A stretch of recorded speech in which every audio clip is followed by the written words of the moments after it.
Okay, I'm here. So now all I have to do is not touch the computer.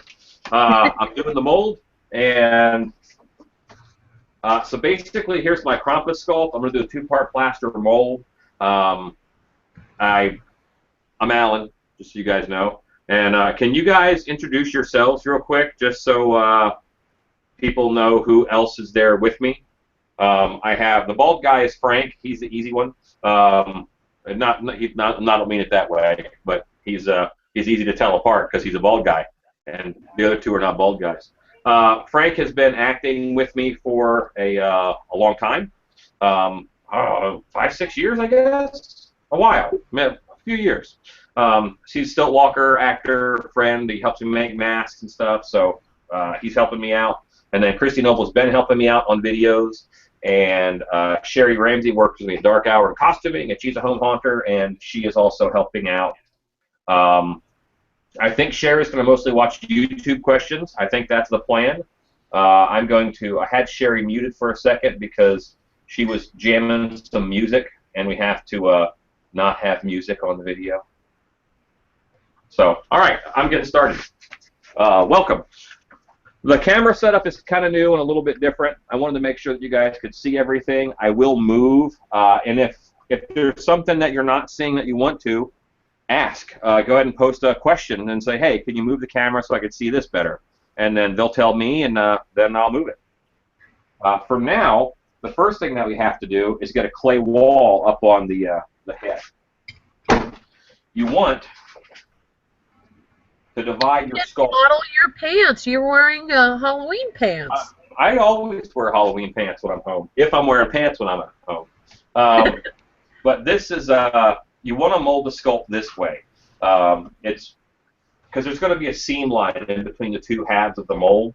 And if your seam line runs down the center of your face, that's actually a little bit easier to demold because of how the facial structure is. You get less undercuts.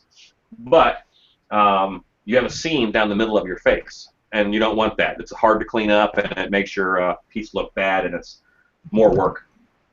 So the concession is to mold it this way, right down the half of the head. There's a lot of tricks to finding where that line should be, but you kind of need to know what you sculpted on to make sure you're not going to lock that into the mold. This is my bust, and what I have to worry about is I have a significantly shaped trap muscle. So my trap muscle, the high line of it, is actually right here. It's not in the center with my ear. That's really low. So if I bring that back half of the plaster mold all the way down here, and they try to pull it off backwards, that trap muscle will catch it. That's an undercut. So I have to kind of know, and I'm going to draw with a little metal tool. I'll get you guys a little bit closer for that. Graves of the Grove says, hi everyone, happy pre-bird day. It is pre-bird day. All right, so that should be, you guys should be able to see this a little better now. I know that I need to cut these horns in half, so I'm going to go ahead and just scrape a little bit, just a tiny line. You'll barely be able to see it. I can barely see it. That's my plan. Come straight down the ear on the top of the trap. Hang on one second.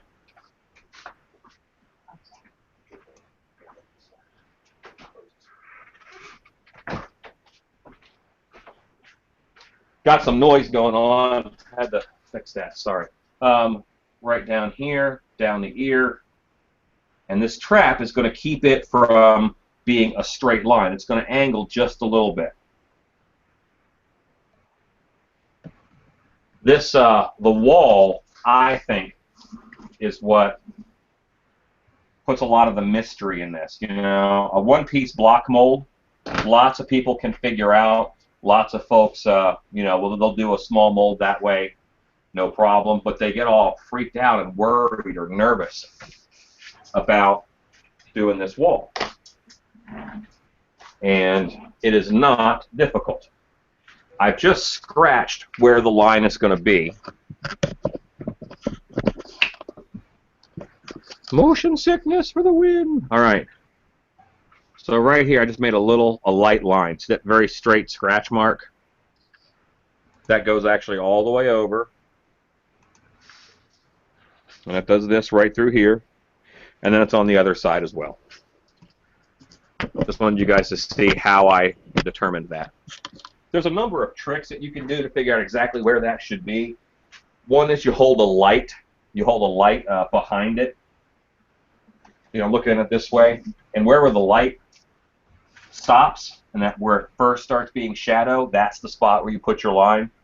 That sounds a bit too mystical, and I think that explanation is one of the reasons why a lot of folks don't make two-part molds, because it sounds a lot harder than it is. But basically divide it in half. Don't have anything hanging over. It's going to get caught up inside the mold. Clay, I'm not worried about. My horns, these horns would be an undercut if they were plaster, because you can't pull a mold off of them this direction because of, you know, the horn is right here. You can't pull a mold off of it this direction without either breaking that horn or ripping it off. Well, this sculpt is going to get destroyed. So I'm going to destroy this sculpt when I make the mold. That's just how it works with water-based clay. Sometimes oil-based clay, you can keep most of a sculpt, but water-based, it's gone. So I always mold the back half of the head first, because on the face, I have the eyes, I have under the chin, I have inside the mouth. That's a lot of detail, and it's I want the plaster to hang on that vertically, and I'm going to get air bubbles up under those spots and inside of those spots. If I mold the back first, it's always more flat, it's always more boring. Not almost always. Sometimes you have bumpy sculpts and you got to use your discretion. But I'm going to mold the back first, so then I can lay it down on the back half of the mold in order to mold the face. Does that make sense? You're with me? Sure. Okay. It looks like we lost Frank. He was nice. It's a shame. What I have to do is I have to prep this wall. So I'm getting this out of the way. I'm going to grab some clay. Most people say that you cannot use the same kind of clay to make your walls that you make your sculpt out of. Like if you do oil-based clay, you should have water-based clay as a mold wall. I just use water-based clay. I have it. It's here. Why have two kinds of clay that are hard to work with when one type of clay? So you use the same clay to make the mold wall as you did to build the... Absolutely. The sculpture. Okay. Absolutely. I want to cut it, I'm using a clay cutter, I want to cut it into roughly half-inch pieces. So I use my finger, and wherever the top of the clay is, I hold the wire right at that line on my finger, and that helps me figure out roughly, it doesn't have to be perfect, but that's a roughly half-inch thick sheet.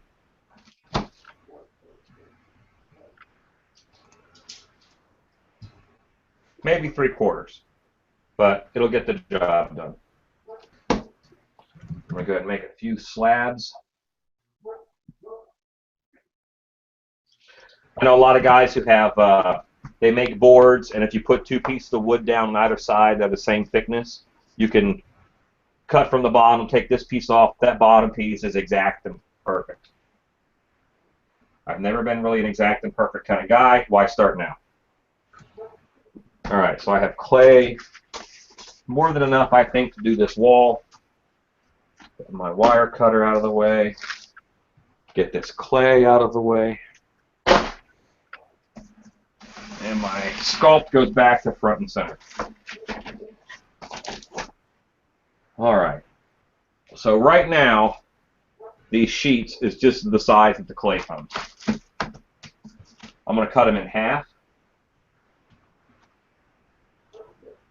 Long ways and across, horizontal and vertical.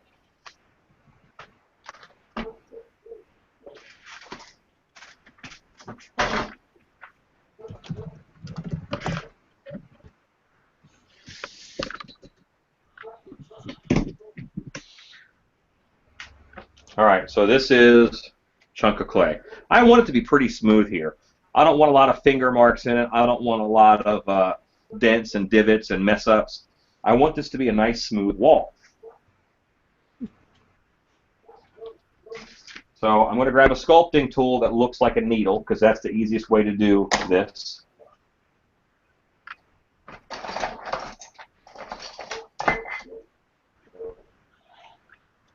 All right. So I know where my line is. I check it. I am lining up the clay with the head.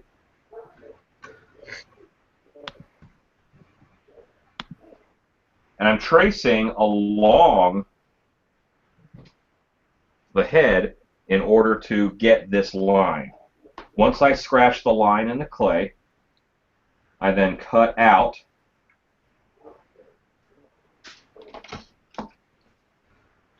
and I can lay this on top of that line. And as I am molding this, I'm molding this side. This is the side that I need to be flat. I'm going to show you the other side. To keep it on, I'm going to push it down a little bit and just take my finger and stab that down a bit. Right there. So now when I show you the other side, I have a flat piece of clay here, and I have a little gap right here. I'm going to show you because I want to show you guys everything. That's why normally I can knock a mold out in about 2 hours and 20 minutes or so, but it's going to take a little longer today. But see this little gap where there's black right there? I want it touching the clay. So I just squeeze. I squeeze just a bit, and that pushes that down so it's even. And I'm going to fix those thumbprints I just made because, again, I want that to be a nice, smooth wall. All right, putting this back up.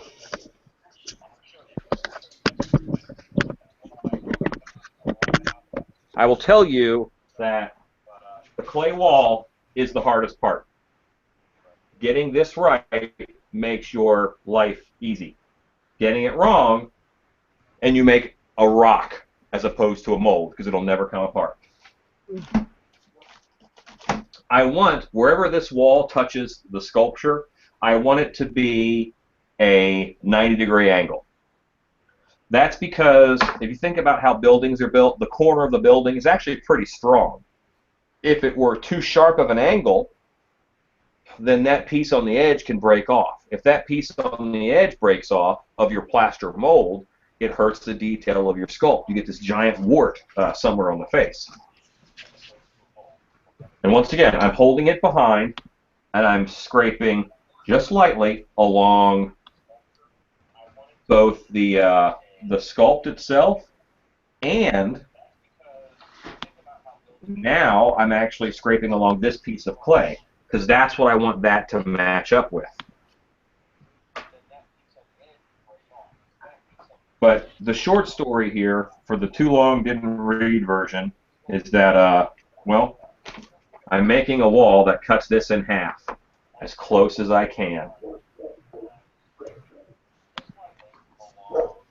See how those two line up, and that's nice and smooth. And now I'm going to take my finger and just mush these two together. I say mush, but really I'm going back and forth to adjust the surface. What's that?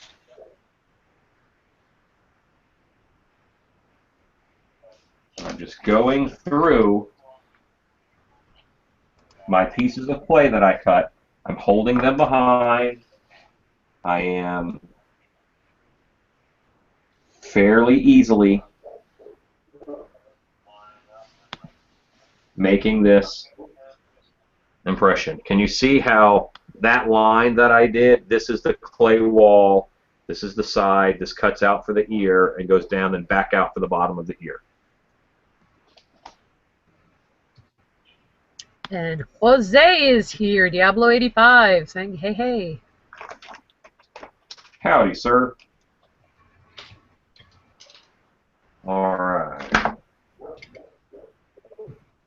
So I am putting that in, and around the ear, ears are kind of tricky. So I have to fit this in to make sure that it stays at a 90 degree to the mold wall, to the sculpt, and so that I can't figure out how to get it to go on the TV without messing with it, stuff here.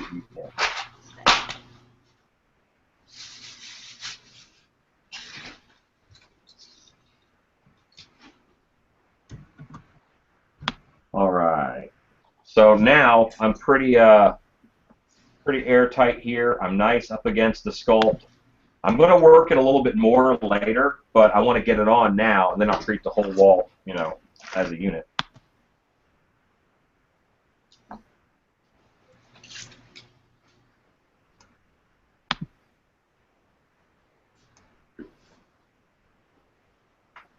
Okay.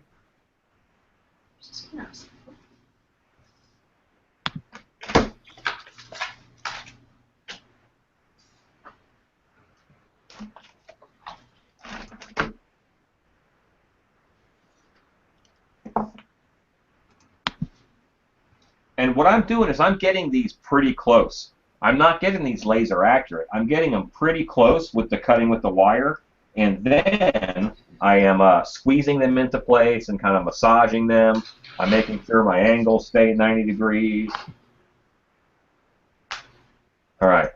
So now you can see that I have several pieces that I put on, but I've melded them all together, and I'm going to go ahead and take my wire tool and cut this down.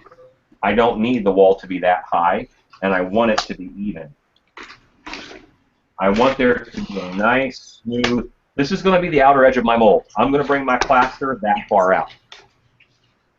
One of the things I see on Face-Off all the time that burns my butt is their mold will ramp. They'll have a nice high mold wall, but then they'll ramp it down so your mold has this knife edge on it. And that's really not the best way to do it, because that creates a really weak edge. You want a nice strong edge. So my mold is going to come straight off of this, out, and it's going to be about an inch, inch and a half thick in some spots, but it's going to go out all the way around this sculpt. Alan, Yes. what is the diameter of that wall as far as, it looks like about 1.5 to 2 inches tall? Let's say I like 2 inches. I like 2 inches all the way around. Now, where the ears stick out, I'm not going to make the wall do where the horn nubs stick out. I'm not going to have the wall do this and go back. So I let it go to be about an inch or so above those areas. But yeah, I like about 2 inches. I used to do a 4-inch mold wall, and my molds were super heavy. They never broke, but no one else but me could lift them. So now I kind of keep them down to a 2-inch mold wall, and that is feasible. I think I have tried to lift up some of those heavy walls, walled molds. Have, Frank. But I figured that, you know, if I'm not going to be a good, experienced mold maker, I wanted to be a durable mold maker. So I erred on the side of durability.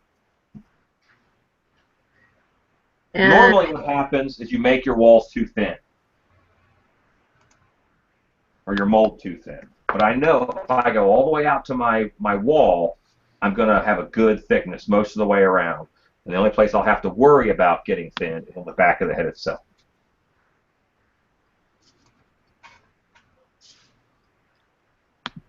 A Hunter's Life says, agree, I use that to thin edge.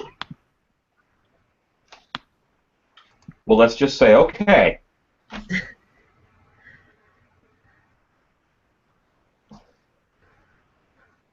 Now this is a trickier mark because of how this is set up. I've got a wedge kind of created.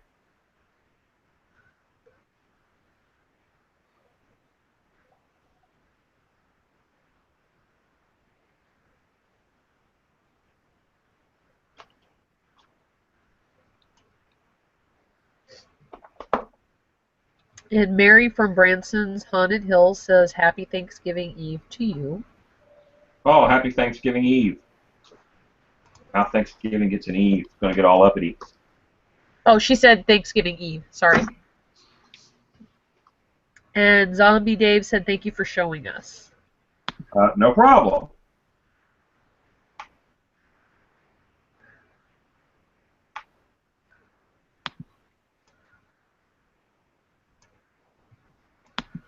And this may be a boring video because this is kind of a boring process.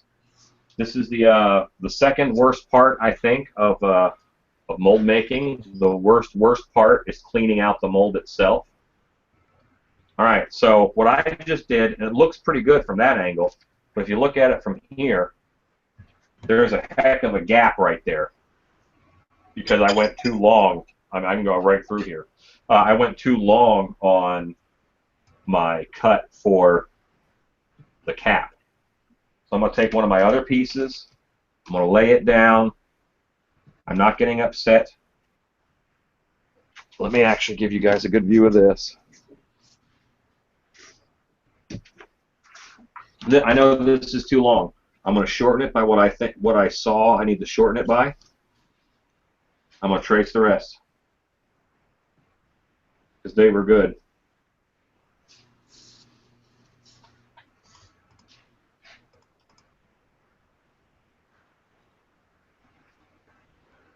Now that piece that I tried to use goes in the scrap.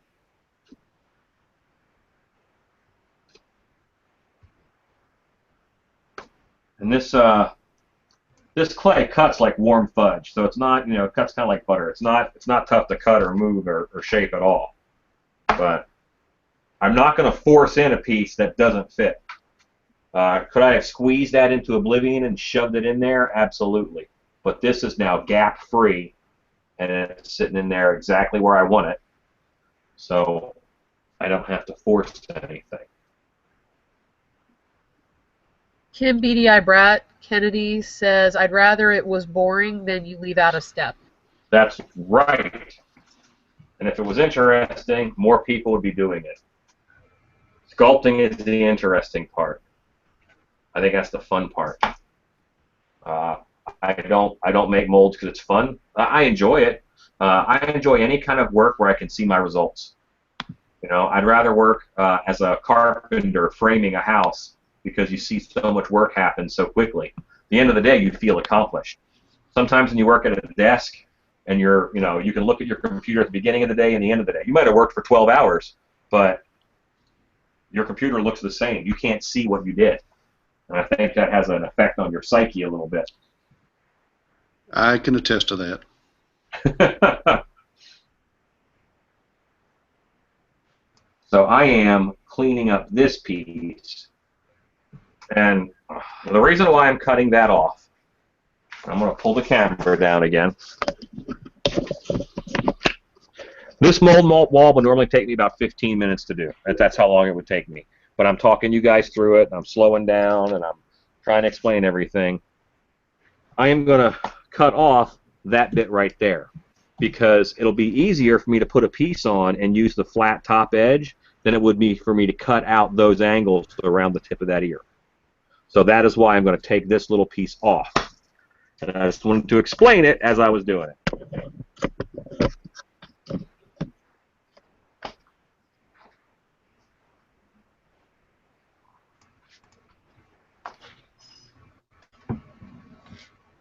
But now I can use the top of a clay wall that I have cut, and I don't have to cut it too weird, or I save myself a cut or two.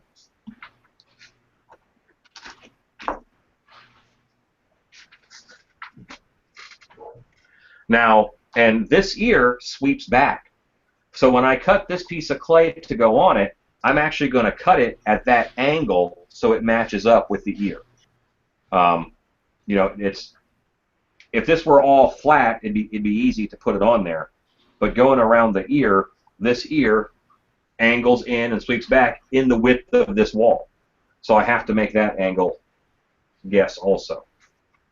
Question, Alan, because that sounds like it's going to lose some of the definition of the ear then. Or not at all, because this wall is going to go away. This wall won't be there very long. Gotcha. That wall is there long enough to create the back half of the mold. Then the wall Right. comes away and the front half matches up to it. Gotcha.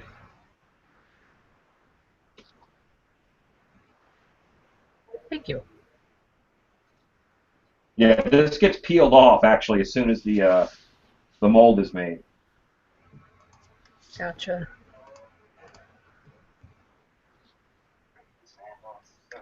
placing the clay over that ear, do you lose any of the detail and have to go back and re-sculpt it a little? Remember what I said about having a seam down the front of your face? I could have a seam down the middle of that ear. What a lot of people will do is they will take meticulous time to do their mold wall around the edge of the ear, so that all of the inside of the ear and the front side of the ear is on one side and all the rest is on the other. I am going to run my mold and just kind of cut off the ear tip a little bit and a little bit inside, and I'm going to fix it in post, as they say in movies.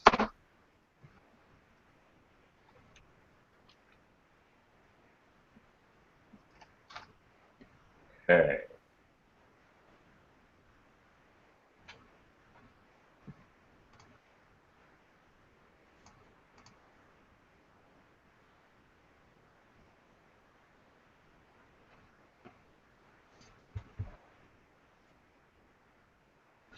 Graves of the Grove asks, Alan, once you pour your mold, what happens to the half area under the wall? Once I make my mold, what happens to the half area under the wall? The area on the other side? I think he means the other side of the mold.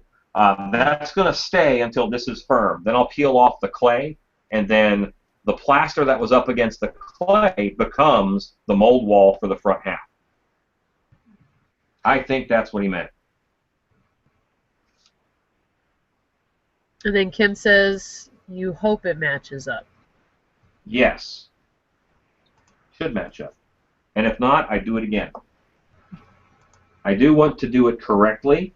I do seem like I'm kind of a rusher, and I get stuff done fast, and I do get stuff done fast. But I also want it done largely right. 100% right would be too strong of a statement. But largely right, I think I can live up to.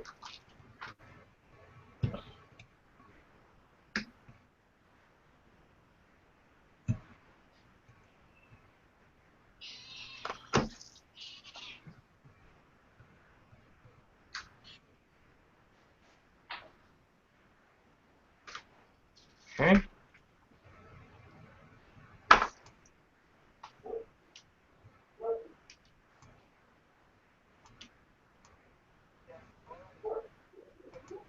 Looks pretty good.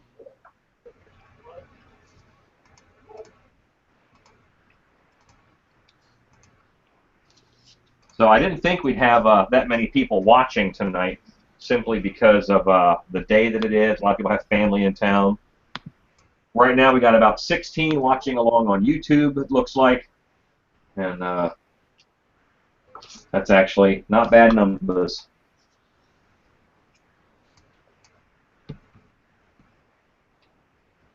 Well, the good news also is you're recording it, so anybody who misses it can go back and watch.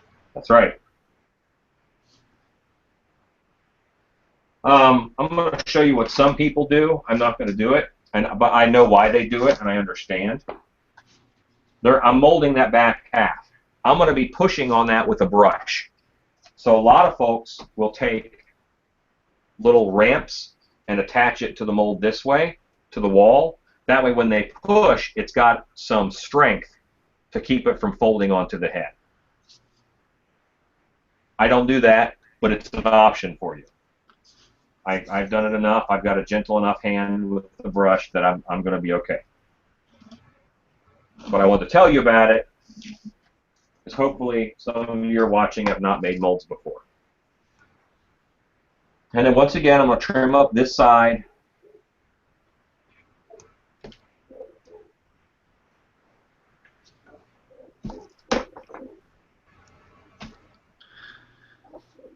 Now, Alan, I've got a question, and part of this is the fact that I've been there helping you with it before, and I've seen other people mold using playing cards for their mold wall. Is the reason you use the clay so we can do the dimples to make the two halves line up? Clay, is that part of the reason? Clay is the right way to do it. That is how it's supposed to be done. I'm using my scraps right now to build kind of a well down around the bottom here. So I'll tell you guys what I'm doing as I'm doing it.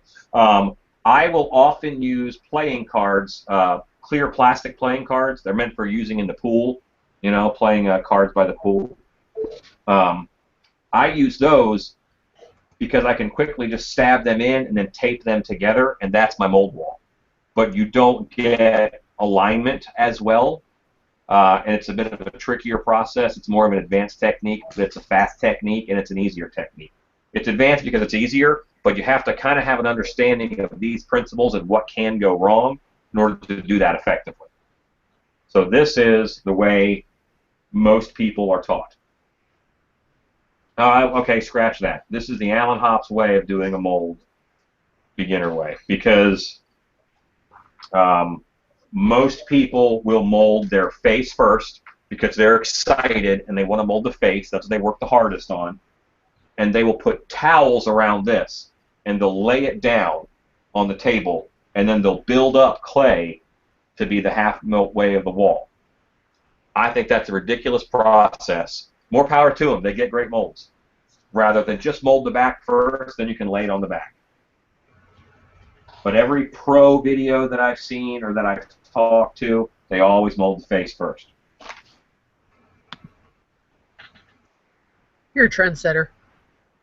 Well, not if no one does it like me. If they all keep doing it that way, I'm not a trendsetter. I'm a guy who does it different. And I'm okay with that. So here, I'm not really attaching to a lot. So as I make this wall, it's kind of ramping this way. Every now and then, I just shove a wad of clay under it so that when the weight of plaster gets in there, it's got a little support. You had a question? Oh, no, it's just Dean Ray said, "Yay, I just got off work. I made it." He made it. That's what's great about YouTube. He could be starting at the very beginning, and he'll hear that 20 minutes from now. It's like a time warp. Hey, Alan, can you show a close-up of that bottom wall that you're working on?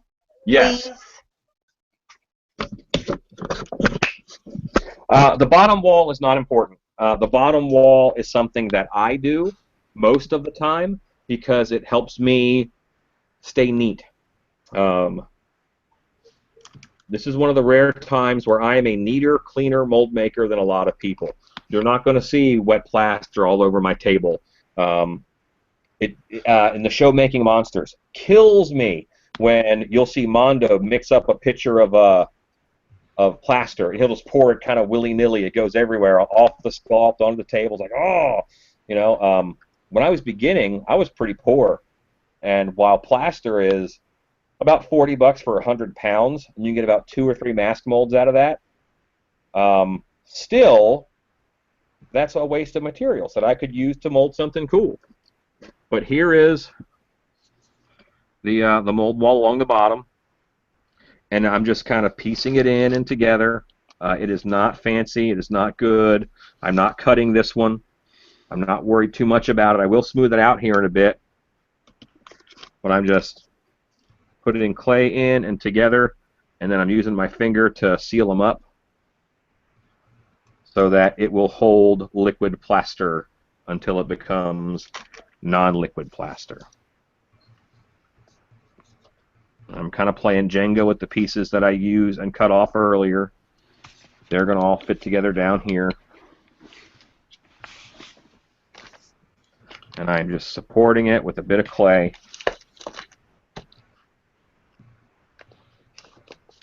This is a spill guard. You know, it's a crumb catcher.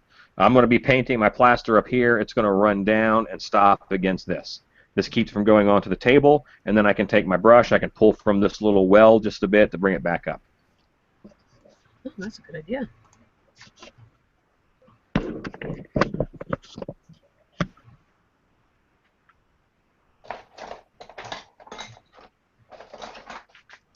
Okay. I'm going to get a plastic scraper. I want a plastic scraper, but this scraper doesn't have a 90-degree corner, so I'm going to make it have a 90-degree corner. Could be an 89, could be a 91, but it's pretty close. And I'm going to check just to make sure that where it touches is roughly 90 degrees. I want as strong a mold as possible. And that's going to happen on that edge. That's where that mold should be the weakest. But I'm just running now along just where the mold wall and the sculpt meet. I am running this in that corner just to make sure that A, it's touching, it's clean, it's not messy and muddy. There's not a lot of fingerprints in it. I'm using this to kind of straighten out the fingerprints.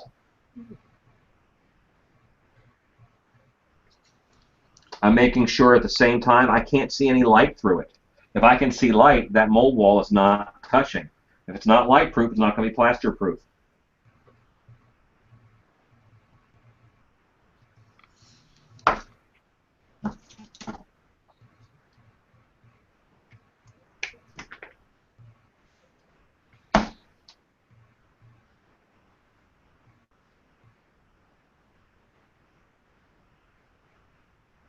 All right, so something is happening now. I'm looking at this sculpt, and this neck curves around and goes in to the mold wall. That could be those traps I was talking about, but in theory, my mold wall should be back here where it's at its highest point. That way I can just come clean off. I have to make sure that I have enough clearance, and I'm going to check that by using a very pokey tool and just checking the depth of the clay on that neck.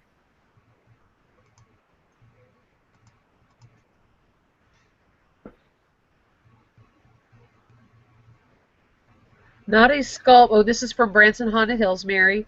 Not a sculpting question, but I've always wondered what you have in your water bottle. In this water bottle, this is goat urine. It actually helps your metabolism. That's a lie. This is Crystal Light. It is mango green tea with a metabolism aid, because I'm lazy and I don't like to do a lot of stuff. So if I have my metabolism, I get more done, in theory. And then Kim BDI Brat says, so you're basically creating a dam. It's a little dam down there, exactly. And I don't like the taste of water, but I like the taste of this.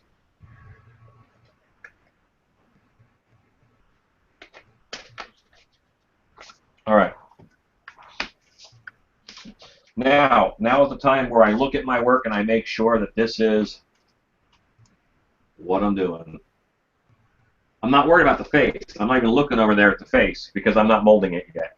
Anything wrong over there, I can fix. Anything wrong over there, I can fix, because even after this is stone, I can still go over there and work on that sculpt.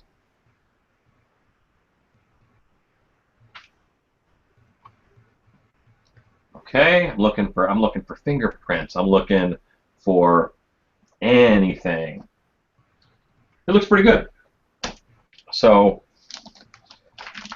now I have that dam on the bottom. It is harder to turn on its little wheel thing because my clay goes all the way down. I'm going to show you guys the back of this, finished, clean, smooth. Now, this is not as clean as some people make their mold walls. Okay? Some people, it's like a laser. You can do a laser across it, and you don't see anything. You can see some bumps and some variance in this right here. But it's pretty darn flat.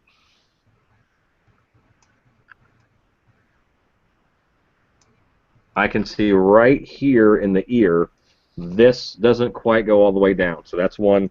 I'm going to set you guys down. Yeah, there was even a little pinhole of light there. Yeah, we'll see it, and when you put the angle of the camera down, you can see that. But so you got to move around your piece. That's a very good thing to make a note of. You have to move around your piece and look for where those light is. I'm actually doing the other ear right now too, just to make sure. All right, so now that is all sealed up, ready to go. It's still a right angle, nice and clean, but all set. And see, there's very little detail in the back of the head. There rarely is. So he'll be easy to mold this way.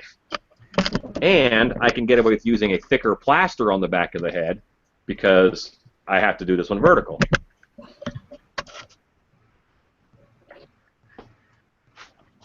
Mary says, I got to get me some goat urine, and Graves of the Grove says, I bet the goat urine tastes better. It does taste better than water. These are measuring spoons that I have stolen from my wife's kitchen. And I took them many, many years ago, and I still have them. She doesn't know where they are. Don't tell her. And I'm going to use these in order to make my registry marks, mold keys. I'm feeling the thickness of the wall. I'm going to move you guys a little bit here. And when he says he stole them from his wife, he's not lying, except that sometimes he sends somebody else to steal them for him. I do. I have people jack stuff out of my wife's kitchen that I need. But I need it.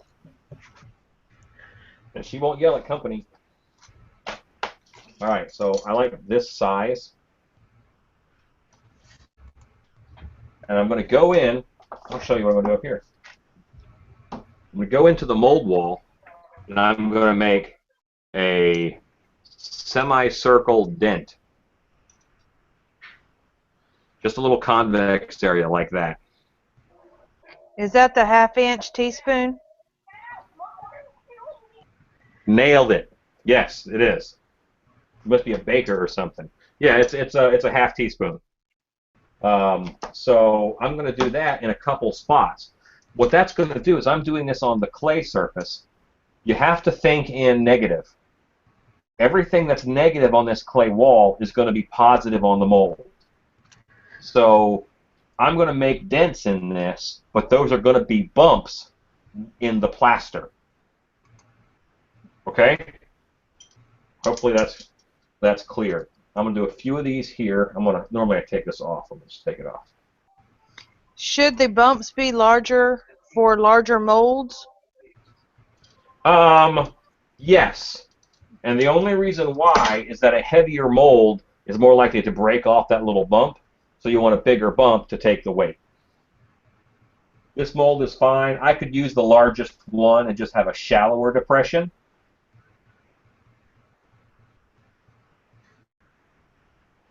Super important. While I'm doing these, I have to make sure that I only use no more than half of that spoon. If I go more than half deep, then it's going to create a lock, because this is going to become a solid bump of plaster. And if it's more of a ball than it is just a depression, then it's not going to pull out, and those two mold halves will lock together. So by making the keys, I could cause a problem. There's lots of ways to screw this up. But I haven't locked a mold in a few years. Maybe 8 years.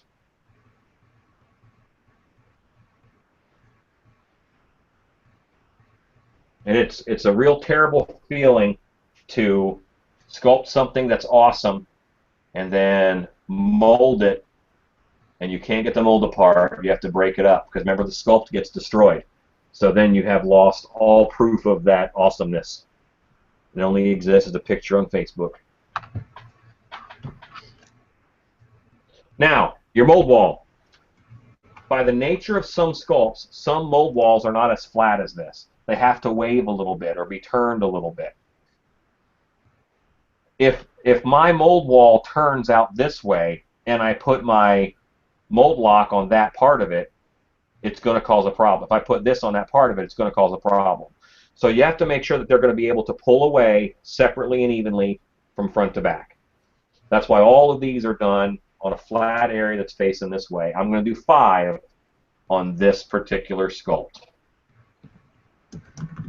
I'm being very gentle here. I'm twisting, and I'm just getting a little bit more clay each time in order to not mess up the mold wall. If I jab this in and twist, then I'm going to knock this mold wall away. If I built those dams, it would help. I don't build those dams, so I'm very careful. And you always get like a little ridge around them, so I'm using my finger to flatten out that little ridge, because that little ridge is going to break off. This bad boy is ready for plaster. The only thing I want to do now is I want to check my sculpt. I'm going to look for, maybe when I was working, my finger jabbed it, and I've got like a fingernail mark in there. Can you show an up close of the divots in the that you just did? Yes.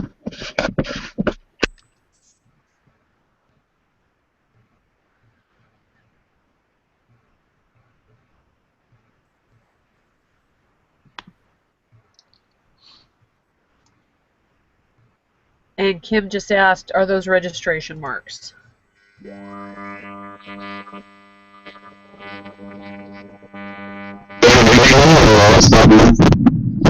I'm just kidding. Please watch.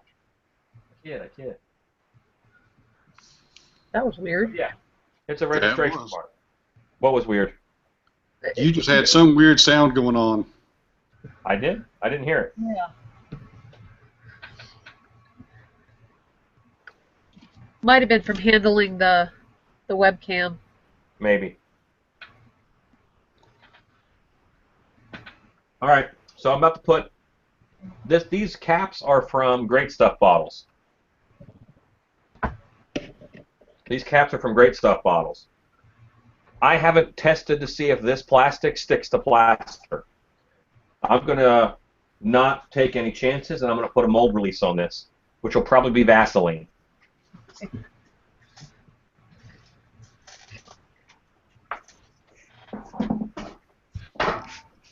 Will that support? Will that class support some weight? Jeez, Graves of the Grove, being able to pull it out is important. Got it. Yes. You can solve a lot of problems by pulling out. It's the only way I can get it to. Keep them from ever happening. He just said you can solve a lot of problems by pulling out.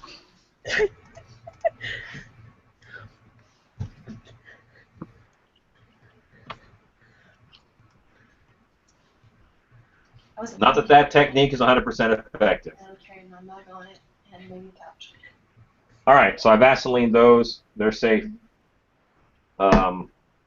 It's time to mix some plaster. I don't have a glass that's small enough. It'll keep the ropes together. So over here, hey Frank, your mic is pretty good. I can hear everything Lynn is saying. All right. Okay, I thought I had it muted. It's all right. I'm glad she found a glass that's small enough. So we have plaster in here. I have 2 buckets of water. This one's more full. This one's a little bit less full. Plaster is a powder. Let me get down here. All right, so plaster is a powder that you mix up with water, and then it turns into a rock. So when your hands are covered in plaster, you don't want to wash them off in the sink because it's going to wash off in your sink and go into your pipes and become a rock. A couple of the places that I have worked at, I've never gotten a security deposit back on an apartment because I have killed the pipes. I've killed the plumbing. I don't do that anymore. Haven't done it for a long time. So I always keep a wash bucket. I have 1 bucket that I'm going to use to get my water from, and then another bucket I'm going to wash my hands in, and that's all that bucket's for, is for washing my hands. I can then dump this out in the driveway, leave some calcium out there, that's fine, but it won't hurt the drain. So, and I it will draw the moisture from your hands. Yeah, and also I'm about to do that. I'm about to go grab myself some hand lotion. So I'm about to mix up some plaster. Can you not use gloves? I could, sure. I probably should. I'll also use gloves. How's that sound?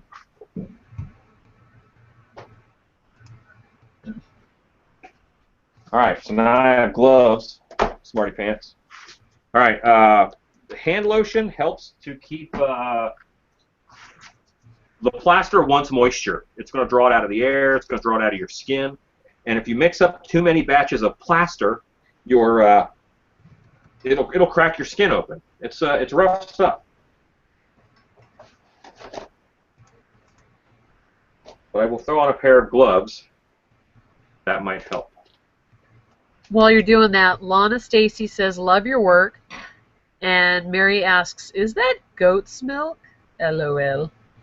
I think the rum, it's not rum. That is rum chata, which is a mix of rum and horchata, which is delicious, and root beer. Tastes like a root beer float. It's delicious. All right, these gloves don't fit me, so I'm going to go get a different pair of gloves. These are too small.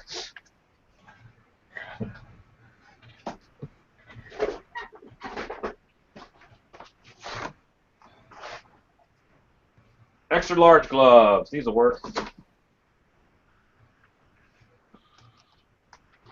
See how much better that is? The blue ones are stronger anyway. Yes.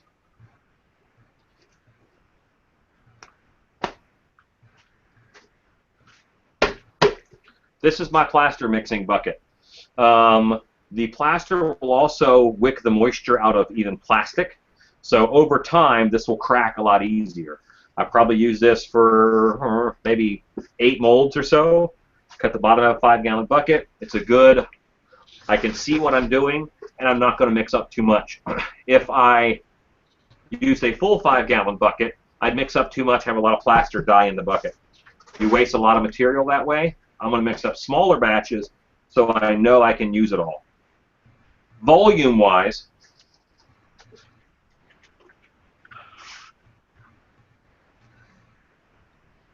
it's not going to be 50-50 plaster and water. If I put this much water in here, I'm going to have this much plaster. That's a lot of plaster. That's too much plaster. So I just need to put in a finger's width of water in the bottom. I'll do 1 finger's width. When I do smaller buckets, like this bucket, when I use it for mixing plaster, I'll do 2 fingers worth. That way I know I'm going to have enough room to get all my water in and mix. I got to have mixing room in the bucket. So I'm going to get some water out of the bucket here.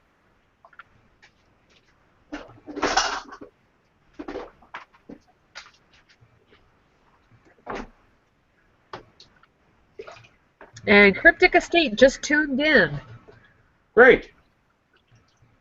And Barry says, I have huge hands too and have to use extra large gloves. Yep, I got XLs. All right, so this is 1 finger's width of water in the bottom. Do I know the measurement of that? No, but my finger is about 1/2 inch to 3/4 of an inch wide. Y'all can do the math and figure out volume. But a 5-gallon bucket's an easy measure. 1 finger, not too bad as far as, and I mean width, not length of finger, width. Always, always, always add. You want to add plaster to your water. Don't add water to your plaster. You won't get a good mix. And you guys are dancing around because I'm trying to let you guys see what's going on here. All right. This is Hydrocal plaster.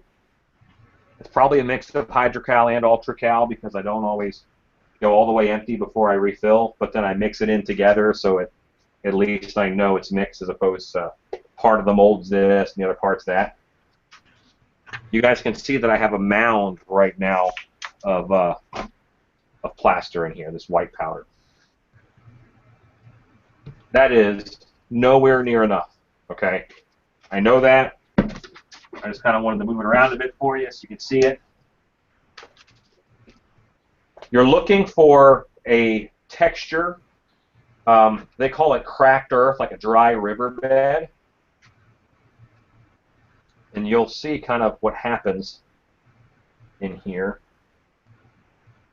Is you're putting in the plaster. It's very dry, and the water is soaking into it. Graves of the Groves said, last time you mentioned you have made 300 plus masks. Where did they go? And did you say you had a website? Are you selling these bad boys? Oh, no. Normally no. But I've had 2 or 3 different mask companies over the years that I've been either too busy or too stupid to keep going.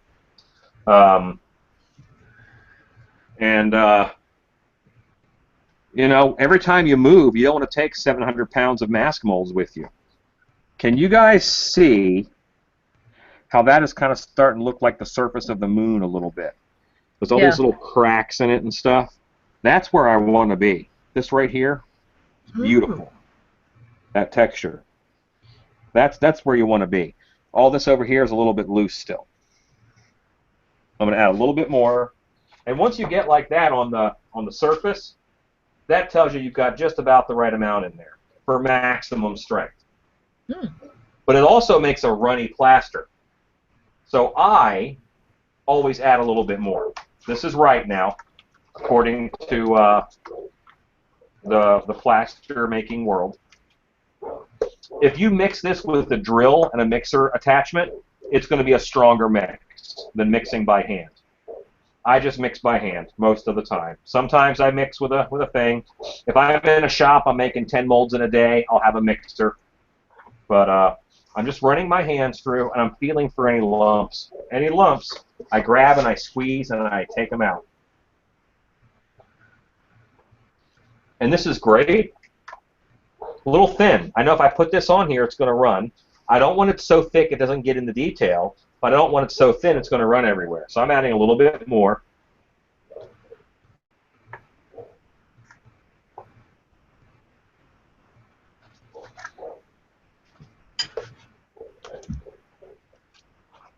And now I'm going to find all those lumps again, because every time you put in plaster, you add lumps.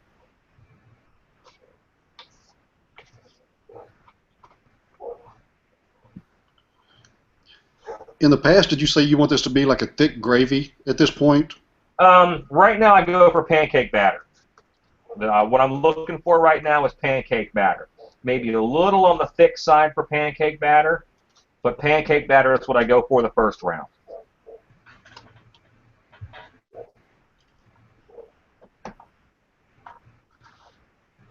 All right, so now I'm putting it on the floor. I'm just going to shake the bucket to encourage any air bubbles to rise to the surface.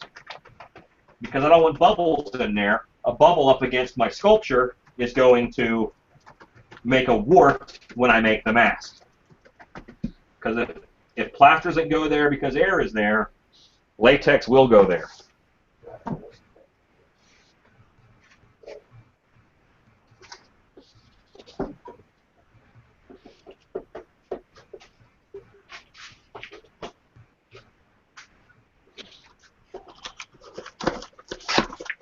Brushes are pretty cheap, but I still try to wash them out and save them before they go bad.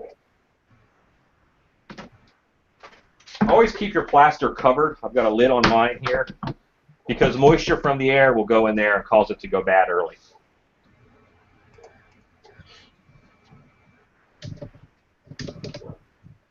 How can you tell when plaster's gone bad? If it stays really clumpy or if it sets up in 5 minutes.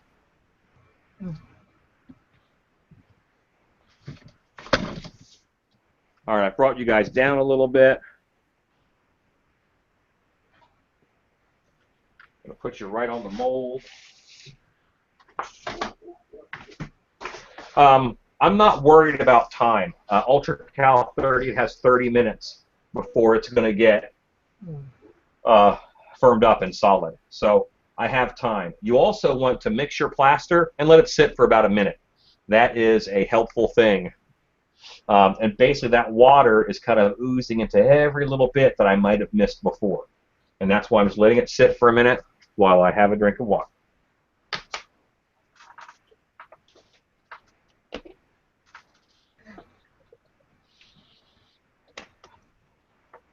Getting plaster seems tricky until you find out where to get plaster. It's a ceramic supply store. Go on the phone book or on the internet, look for a ceramic supply store near you. They'll probably carry hydrocal or pottery plaster. That'll work okay too. Don't use plaster of Paris. It's terrible. You will not get good results, and you'll think you'll hate mold making, but really you just hate plaster of Paris. All right, it has sat for a bit. I'm going to start by painting up that seam. That's normally where I start. I am putting it on and dabbing. I'm not brushing it because see how that just left those gaps right there? You can see clay through it. No, you want to put it on and dab it. I'm dabbing it in. That way I'm not going to go over top of any areas. I'm going to get the detail where I need to get the detail.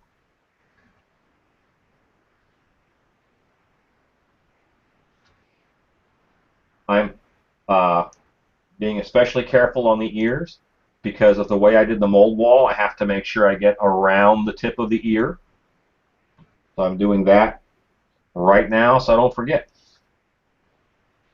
A lot of detail on these horn nubs, so I'm going to jab those in. Make sure I get good detail there.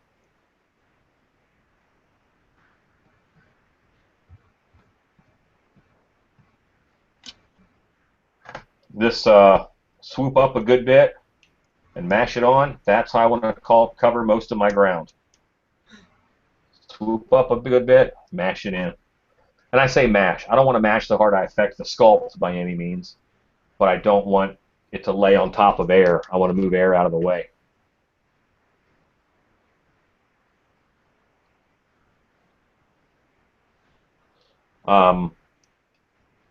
A lot of people will say that my first batch is too thick, and that's fine. They can say that.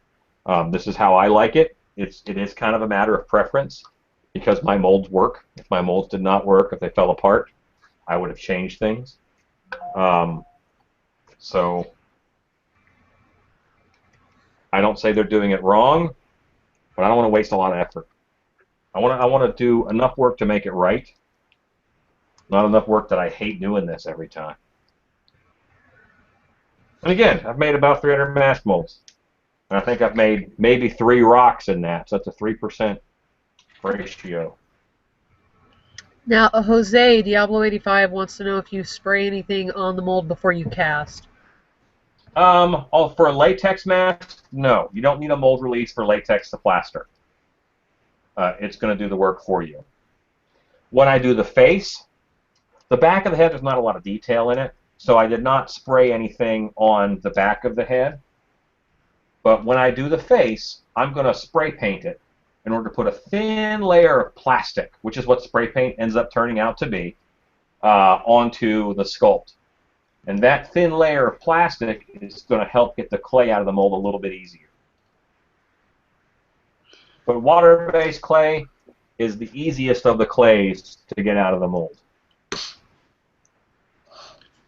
Now, did I miss it? You said something about putting some Vaseline on those Great Stuff caps. Did I miss it, or did you not do that? I did it. Okay. I swear.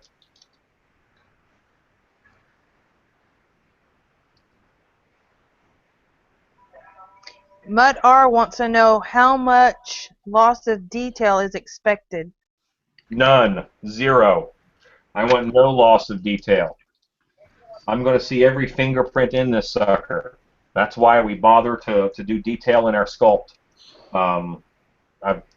One of my favorite masks, I've got a thumbprint on the side of the frickin' nose, and it bugs me every time I pour it up.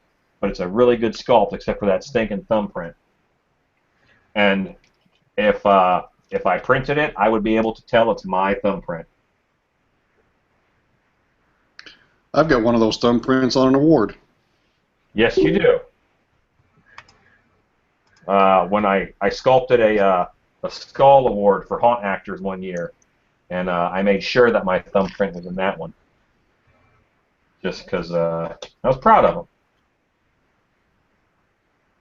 All right, so now this plaster that was sitting in here has actually gotten quite thick.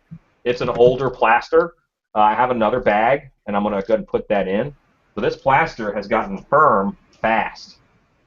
I'm going to put it down here along this. I'm not going to waste this material. And I'm actually at a stage where I can start thickening up. I have all my detail painted on. I would not be thrilled to waste this material.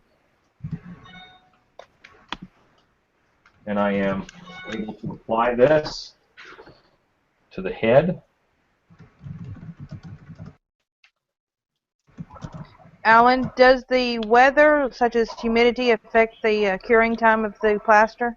Yes, but not really enough for you to notice. So while the answer is technically and scientifically yes, actually there's not a big difference.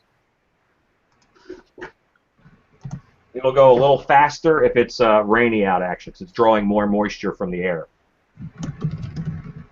And I put a dollop on, and I'm just kind of shaking that to make it smooth out. If I smear it, I could trap air under it. But if I shake it, and it's a Newtonian fluid at this, a non-Newtonian fluid. So I'm kind of shaking it to make it smooth out. And I have my brush. I'm going to clean my brush out a little bit here in the cleaning bucket. I won't bother moving the camera. I'm just cleaning a brush. While you're doing that, Special Effects 101 wants to know, how do I know when you are doing one of these so I can get in when it starts? Well, I always post it on Haunters Hangout, and so far I've done at least about a 2-hour window. So watch the Haunters Hangout Facebook page. That's really all I can tell you. You might notice a decline in YouTube Wednesdays. That's because of a decline in Alan's personal time, just with work and stuff. The haunt takes up a lot of my energy. These I can kind of do spur of the moment, and that's why I like them, because I don't need a ton of planning for this. I'm doing the project, I can go. With YouTube Wednesday, I have to edit and make sure I shoot every angle, and it's much more of a pain in the butt. What I'm doing right now is I'm brushing out the edges that my thicker plaster rolled over. I want those edges to be smooth, so my next batch of plaster will run into there, you know. I won't have a... If it curls and does this on the edge, this gap under here, where it curls under, is going to be an air pocket. And if I can just smooth it out where the edge does this against the sculpture or against the other plaster, there will be no air pocket. Air pockets are your enemy in all things mold related. I have to remember to tape a little face up above my camera because I have a hard time just looking at the camera when there's people over there on my computer. So, something I learned about me, I'd rather talk to people than inanimate objects. And apparently I have a hard time saying inanimate. Alright, so that was the first layer. All I did was I got a good bit painted on. Everything on the sculpture has plaster on it, and I'm happy with that. I have to open up another bag of plaster because of how fast this kicked. Remember I said old plaster kicks faster?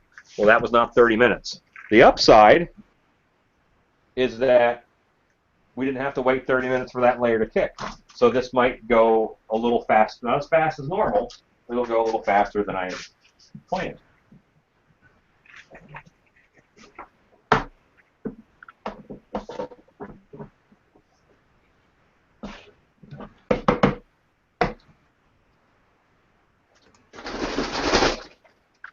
Just so you guys can see, nothing fancy or special.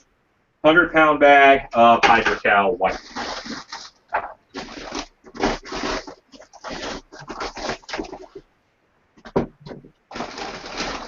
This will make a bit of a cloud, and you should wear a dust mask. Kim BDI Brat asks, so if the plaster doesn't slump, the consistency is good? Well, it's thick, and it depends on how thick you need it to be for the level of detail. I need thinner plaster up front because I have more detail. In the back, I don't have a lot of crisp detail that I have to recreate, so I can get away with thicker plaster. And Devil's Gate Cemetery asks, who's Mark, will you be putting any fiber matting in the plaster to make it stronger? No. A lot of folks use burlap. You know what? I have burlap here. I probably should do that. Because I'll show you the way you're supposed to do it.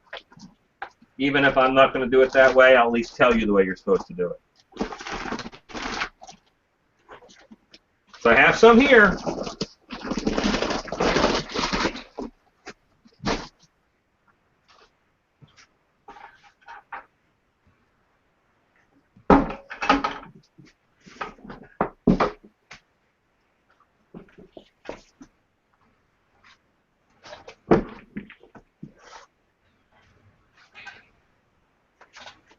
Okay, while you're doing that, Mutt R asks, if your plaster starts to go off too soon, can you add water to back it down? Um, Water it back down. no. A little bit, yes, but it's going to weaken your plaster. I would never do that on the first layer in contact, because that's the layer I want the strongest. If anything, I want this layer to be the strongest. I'm going to do one more little layer before I do burlap. So I'm going to put a little bit of water in here and get going. Same process, over and over and over.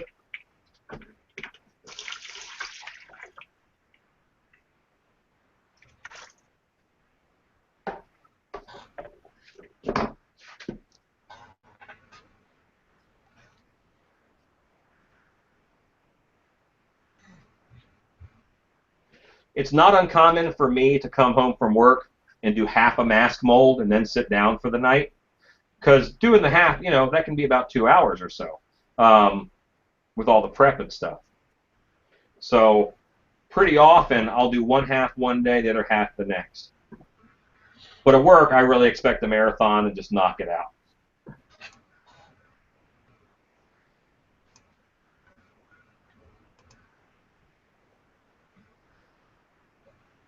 And again, I'm going a little thicker than normal on this batch because all I'm doing is building up a thickness over top of plaster. I don't care if I get this detail.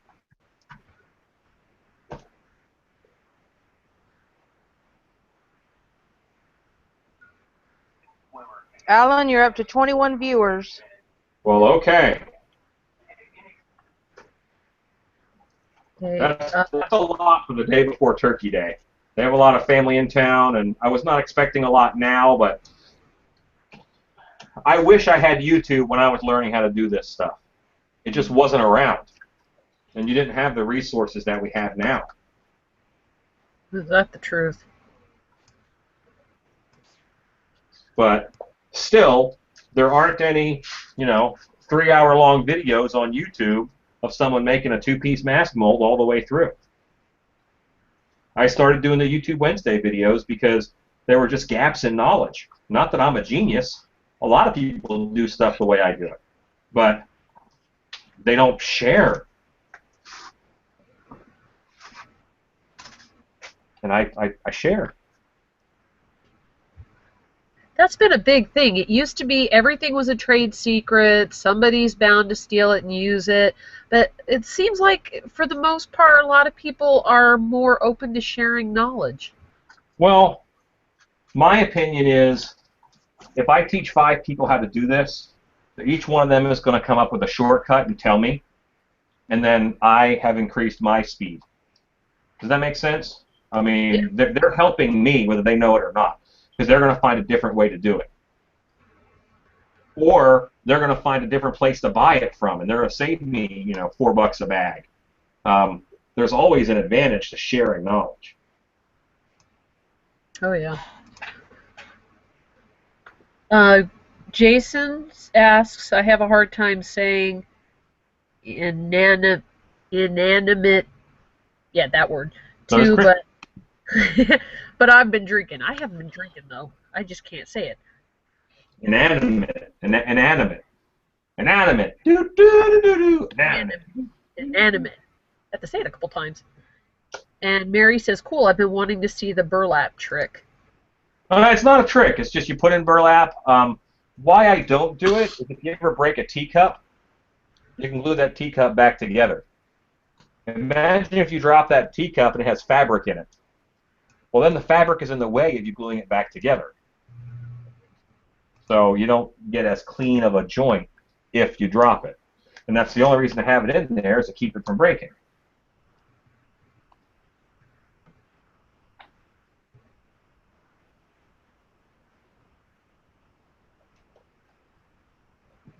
All right, so now I have a decent thickness plaster. Then I got that pancake batter again. When I go up over top of the mold wall like that little dollop, I clean it up as I go. I don't want to have a huge overlap at the end to fix. I just clean that as I go. And I'm not getting a lot on my table. I'm not getting a lot anywhere else. Yeah, you get some drips off the brush, but you can control it. If I see a big mess, I know that the person doing it is not in control of that process. How's that sound? Maybe that's why I don't like it.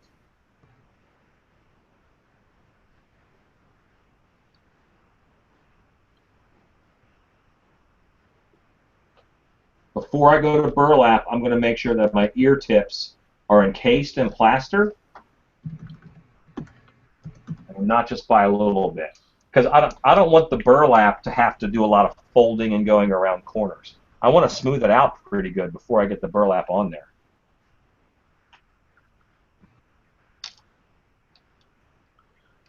Are you actually going to do the burlap this time, or are you just going to I'm going to do the burlap. They asked about burlap. I'm going to do the burlap.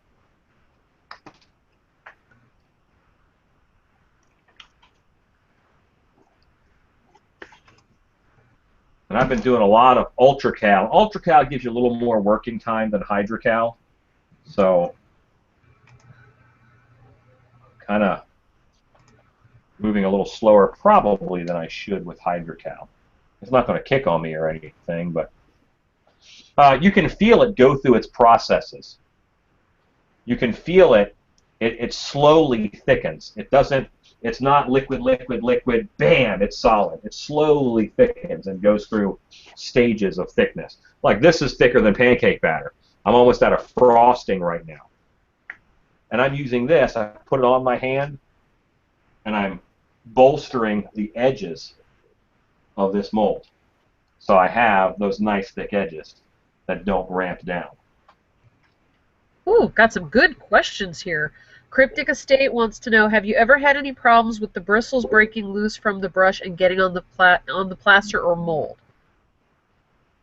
More of an issue when you're sculpting than when you're making the mold. At this stage, I wouldn't even care. I would just encase it in plaster. It's in there. If it's right up against the sculpture, I might take the time to pull it out. But always do your brushes a little bit before to take any loose bristles out. If that was an answer. Okay, and Mutter has asked, has anyone in the industry ever gotten upset with you for sharing trade secrets? In some industries, this can get people shunned from the industry. Yes.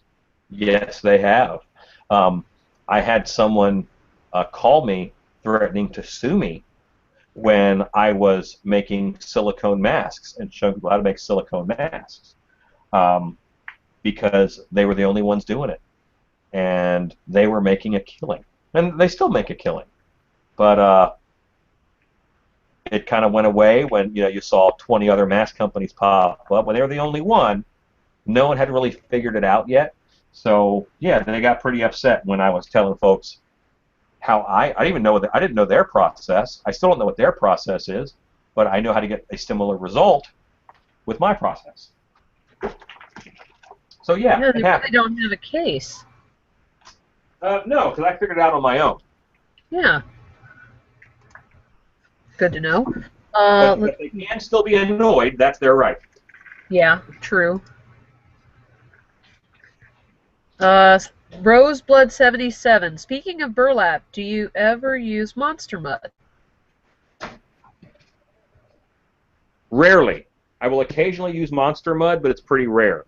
The reason why is because monster mud takes a long time to dry, and it's very heavy.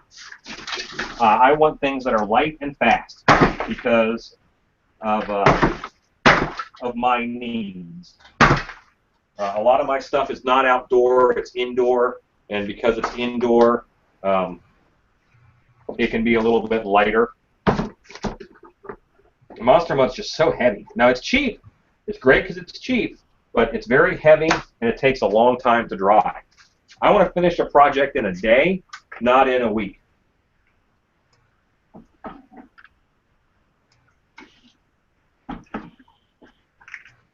Okay, and Diablo says, how thick a layer of plaster can you put on at one time?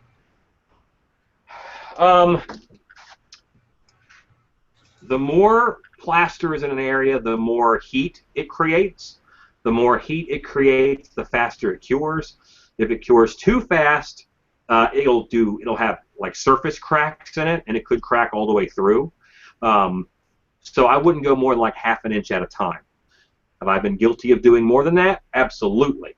But you're not supposed to go more than about ½ an inch at a time. Now, I didn't clean it all the way out my burlap layer because my burlap isn't going to pick up this plaster that's in here. So I'm not worried about it. But you should start with a new clean bucket. One of those do as I say situations, not do as I do.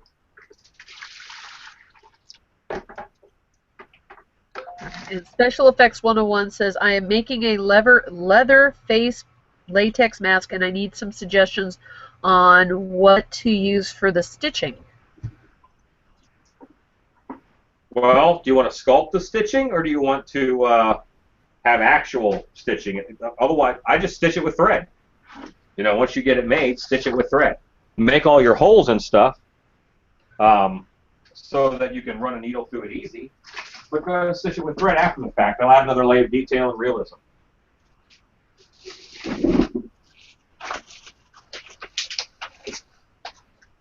And Graves of the Grove says, YouTube is the best thing in the world. I've learned an incredible amount of stuff from you and many others in a very short amount of time. Being Ricky Honor this year, so thank you. Well, it took me a long time to learn what I know. Not that I even know a lot. I'm learning every day too. But yeah, YouTube's amazing. I think eventually there'll be a YouTube degree where you'll be able to, you know, to watch some YouTube videos, you know, and then submit a video showing that you retained that information, and you'll get a degree out of it. I honestly think that's going to be the case because I go to YouTube to learn anything. Before I was an avid fisherman, we went. My wife and I went fishing with my in-laws, and my father-in-law took us float fishing for catfish. And at the end, we had like 10 catfish, and he goes, "Know to clean catfish?" I said, "Absolutely." So we got in, and we, went to wash up and change, and we're going to go back clean the catfish. I watched 3 different YouTube videos on how to clean catfish, and I was able to go to the catfish and clean it like a pro, which got me some points with the father-in-law. Right on. He's like, wow, you've been doing this for years. Uh-huh. Well, I figured, how hard could it be? It's, it's an animal that I'm cutting up with a knife. I don't want to miss anything, but... All right, I'm just going to cut, then I'll show you how big of pieces I cut it in, okay? And Mutter wants to know, do you keep your dried plaster scraps to repurpose them for anything else? If so, what do you use them for? Good God, no. Throw it out. Throw it out, throw it out, throw it out. Over your career and your time, you're going to... if you can think of a need for a crappy, crumbly white rock, you use it and keep it. I have not found any good use. Old plaster is just garbage. And if any of you know Alan, he saves everything. That's right. So if I'm saying throw it away, throw it away. And also, just the amount that you build up is ridiculous. It's like sawdust. Now, do I keep sawdust? Sometimes. If it's a really neat wood, like Purple Heart, I keep Purple Heart sawdust because it has good properties to it. I can use it for stuff. But, sawdust from 2x4s, I'll always have it. I'll always have plaster scraps. I'll always have sawdust from 2x4s. So I'm not going to worry about saving them for anything. Oh, my rule is 2 years. If I don't know what I'm going to use it for in the next 2 years, I throw it away. That wasn't always my rule, but it's a good rule now that I have more stuff. Yes, dear. Sorry if I got you in trouble. So this is about the size that this is not your regular fabric store burlap. This is the burlap from Home Depot. It has a larger weave. It holds the plaster better, in my opinion. This is like the rebar that's in concrete. They actually make it into a grid just like this. Oh. So I use this burlap. I started using this burlap, and I've shown others, and now they use this burlap. So this is something I'd say just go this way as opposed to using the regular fabric. The regular fabric you kind of have to soak in water for a while because it won't. It's so tightly woven, air is trapped in the weave. So the plaster can't get into the weave in order to permeate the burlap. This has a much looser weave. Plaster gets right in there, no problem. Oh, Mutter said, I can imagine mixing it into paint for wall textures, using it for rust texture, etc. I could see that with Devil's Rust. But I'll always have it. You know what I mean? So I don't have to save it. Yeah, good point. I'm always going to have some. And now, okay, I did at one point in time. I made a patio stone walkway. Every patio stone looked like the bottom of a 5-gallon bucket because I just had the disc from the 5-gallon bucket. After my hand washing buckets were done, some were this thick, some were this thick. But I did a patio stone walkway with excess plaster. Oh, funny. Now, I have a decent amount of burlap here. I'm looking at this. I'm going to do 2 layers of burlap, and I know that the amount that I have cut here will cover this twice. I want to get all my burlap cut ahead of time. I don't want to do a little bit here and then have to cut more with goopy hands. So I'm going to go put on more gloves. I'll do that right here. How do you know how much burlap you need? I'm looking at the area, how big this is, and I want to cover it twice. So if I can lay a piece over it, you know, I want 1.5 because I want some overlap on each layer, then I'm good. Gotcha.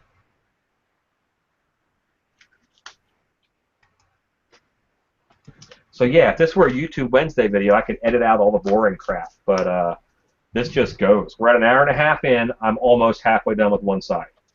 But the other side will go a lot faster because I don't have the wall to talk through and that kind of stuff. It's really, there's another part of the process with the wall. The wall is a real big deal. I'm putting in a little more water than I do normally because the burlap is going to help us thicken up that mold pretty quick.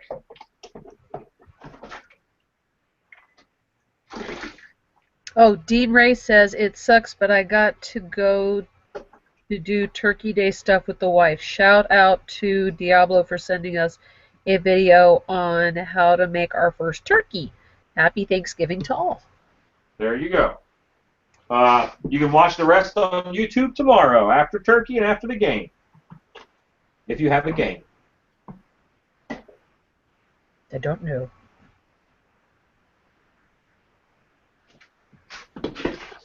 Are the Bills playing? I was never a football fan when I was younger.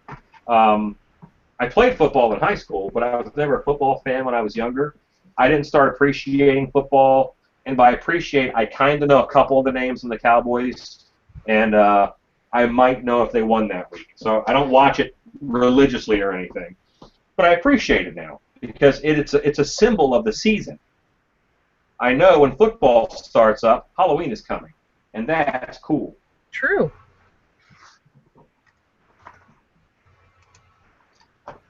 And again, this will have burlap in it to help it keep its shape. So I'm mixing it a little thinner than I normally do.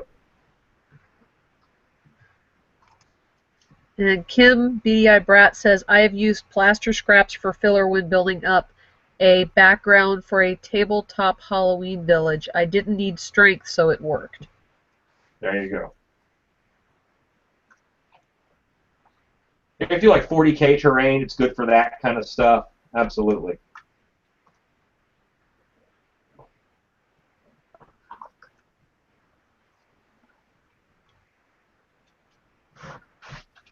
All right, here we go.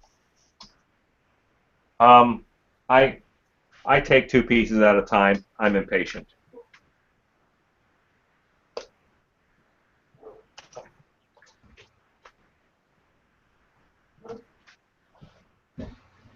And I'm really just laying it on rubbing it in and smoothing it down. I don't want it to go all the way up to the edge because I don't want it hanging out of my mold.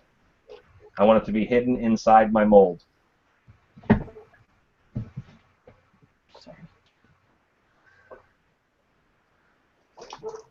I give it a bit of a squeeze just so I don't drip everywhere. Also, the burlap's a lot messier than no burlap. And I used to always be in a shop that I ate in. You know what I mean? My shop was my kitchen a lot of the time. For a lot of people, it still is. So, I don't want to make a huge mess in there. Now, of course, I'm in my garage. I do walk through there every day, and so does my wife. So, if she sees a huge mess, she won't say anything because she's awesome, and it's my garage. I don't say, hey, honey, there's a lot of dishes in the sink, and she didn't say, hey, honey, a lot of plaster on the floor. We don't do that. That's how we stay married.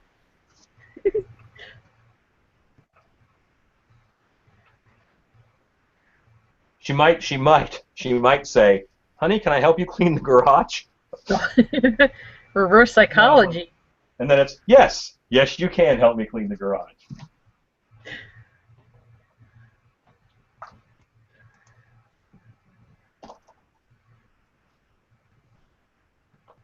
I read all the time about folks who have a partner or something who doesn't like Halloween or appreciate it as much as them, and I can't fathom that just because, me and Shannon get along so well and we both love Halloween.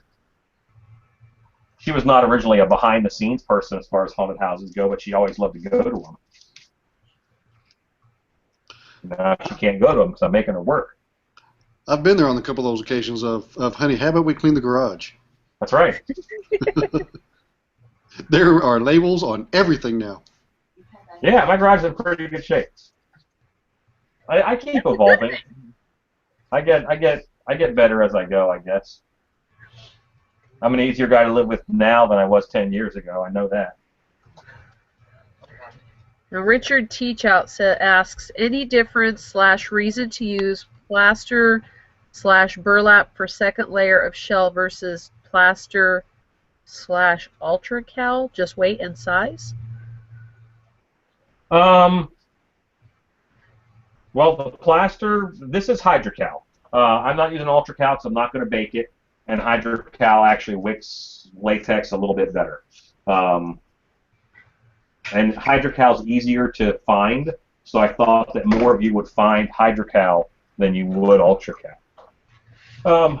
But I normally don't use it just because it's an extra step in the process that I don't really need. It's there to strengthen my mold. I've never had a mold just fall apart. I mean, it's a rock. So I don't need a stronger rock. It's still a rock. It works just fine. When I'm doing a big production mold, I know, like if I'm going to sell 50 of this Krampus, I'm doing a mass company, I might burlap my molds then because they're going to be moved around a lot. But it's also going to be a much thicker mold. It's not going to be a mold that's, half an inch thick anywhere. It's going to be a thick mold. Mary asks, I think that's funny because Shannon asks for her friends to post pictures of their Thanksgiving table, and my dining room table is covered in Halloween projects. Well, then your Thanksgiving table looks interesting. And Shannon understands that. I had to move some Halloween stuff off my table right before I started. And Kim says, I'm going to send Shannon a long-suffering wife t-shirt. She is a long-suffering wife. She's an understanding wife. This is my understanding wife, Shannon. That's how I introduce her sometimes. If she understands. All right, and I'm running my hand over it. I don't want to see those little squares. I want to get what was air be plaster.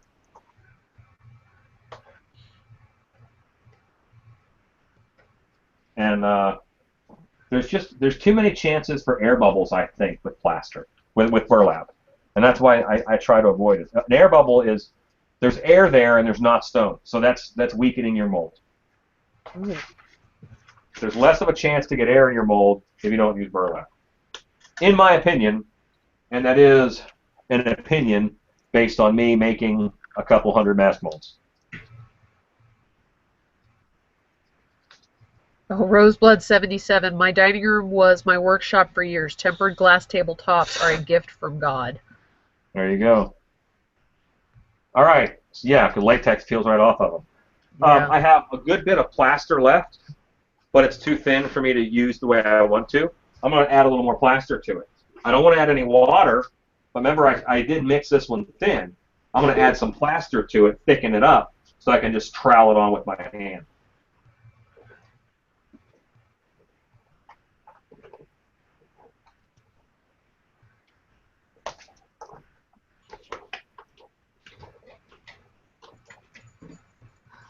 Even a little more.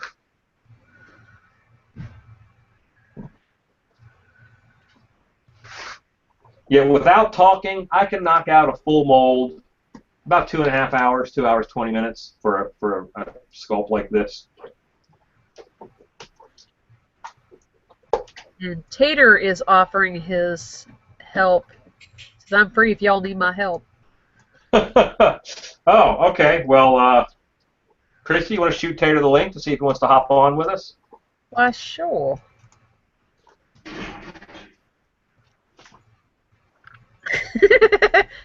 Sorry, Frank. Frank says he wants a boiled egg now. Do you see the boiled egg in front of him? You were eating a boiled egg. I'm sorry. I'll get another one and eat it for Frank.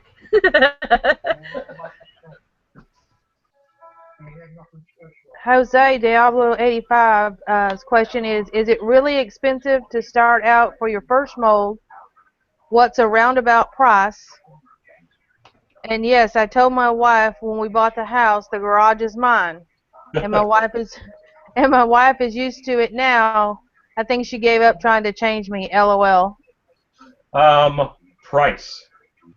You're looking at $40 for a bag of plaster. You're looking at probably $30 worth of clay. You have to have a head form of some kind. So that head form, let's say you got $20 in it, and then you need to buy a 5-gallon bucket of latex. 5-gallon bucket of latex is going to cost you about $160. So $300 to make your first 3 masks. How's that sound? Good to know. One mask is going to cost you $300. You might as well make those 2 more.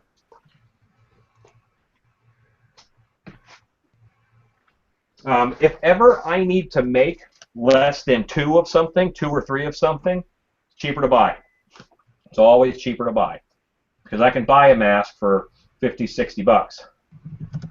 It does cost me more. Now, if I need 10, I'll make the mold and I'll make 10, and I'll save a bundle.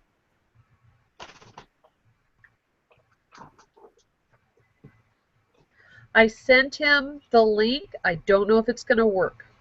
Okay. If we see it, it worked. Tater's a good buddy. Yep. Jason says hi. Graves of the Grove.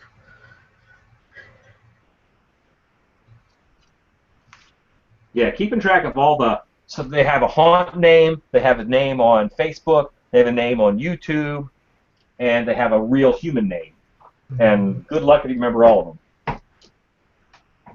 Or maybe it's just me and I have a terrible memory, but...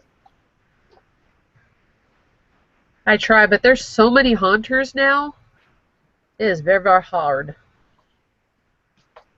Don't let Alan fool you about that terrible memory. I've seen him go through a line at a job fair, work his way down the line, and then come back through and name everybody my name. Oh, wow. Well, I think that you have to remember people's name who work with you. Haunt names that have a name on Facebook, they have a name on YouTube. Somebody has a window open. Tater, you might want to mute that. Is that Tater? Yep. Oh, It works. coming in, causing problems. All right, so this is unusable in the bucket now. It's too firm. It's a real thin coating on the bucket. I've got my layer on here. I'm going to do one more layer on this, and then this back half will be done. So I'm going to take off my gloves and clean my bucket and get ready for the next bit.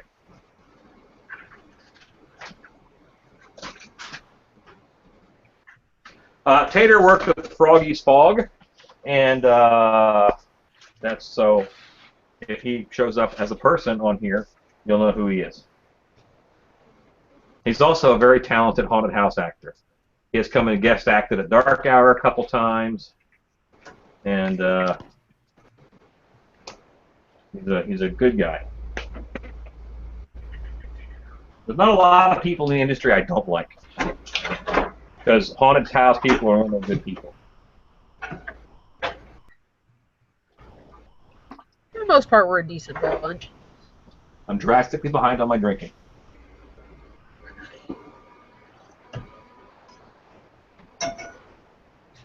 It looks like root beer.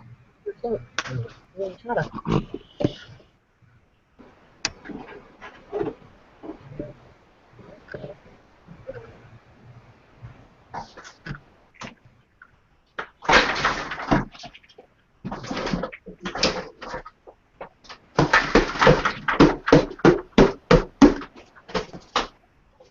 Boy, I imagine you could throw those on the floor at night when it's dark, and if somebody's not wearing shoes, that could be like touching Legos. Worse than a Lego, that's right. I have a rule, you always have to have shoes on in the garage. Because there's nails down there, there's all kinds of bad stuff. Oh, good to know. Alright, so I am pretty firm. I'm going to go ahead and do another batch with this just to thicken and just to get that shape that I want. Let me show you guys something here. Some people would call this mold done. You see this a lot on Face Off, but this mold ramps out to the edge. It's not that thick on the side here. It's only that thick. I want it to be like that thick. I want it to be that thick. This still ramps. I want it to come straight out and then curve down. So it's going to be a real thick mold. Yeah, but it'll never bust. It should not bust. I expect that I'll probably do the Krampus mold I made from my first Krampus sculpt. I bet I pulled 30 out of it. Because I've sold, I think, 15 Krampus masks. And we have a bunch at Dark Hour for our Christmas show. How many pulls can you get before you can't use the mold anymore? You can use the mold for probably 200 or 300 pulls. They're going to look like crap after about 70 or 80 pulls because you just use a little bit of detail. It kind of powders up a little bit, and you'll see a little bit of white on your mold. That's a little bit of detail. So that happens over and over and over again, and you end up with a much less detailed mold than you had before. All right. Not very interesting. About to mix plaster again.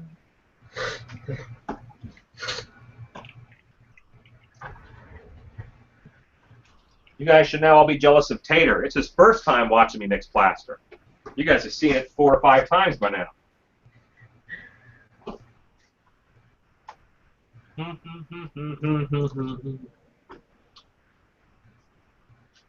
So, it's a decent song, but for some reason all day I've had All About That Bass stuck in my head.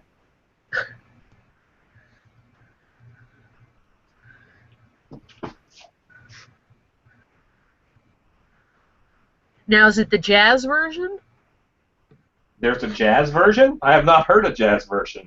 On YouTube, there's a, I can't remember the name of the guy. He, oh my goodness, because he had Puddles the Pity Party on his thing. And it's awesome. Okay. Well, I will listen to it. All right, so now you can see that I've gone back to my normal ways. I've abandoned the whole dry earth technique. I'm just shoving powder in there until I think it's thick enough, because that's what I normally do. But I wanted to show you guys the right way. Oh, Scott Bradley loves you. That's the name of the YouTube page. He still can't have my Bud Light.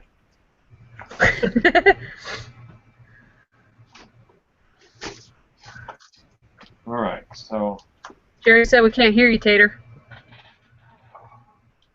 Tater, his thumbs. He's happy you cannot hear him. Thumbs up. All right. Now's the time to make fun of Tater. He cannot talk back. Can I talk back now? Yes. Fun's over. Darn it.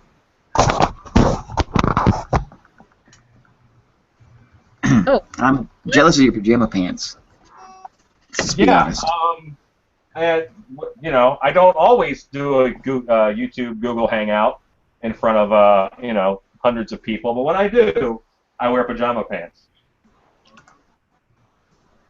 They're We're awesome. all happy he's wearing pants. I'm home and I'm comfy.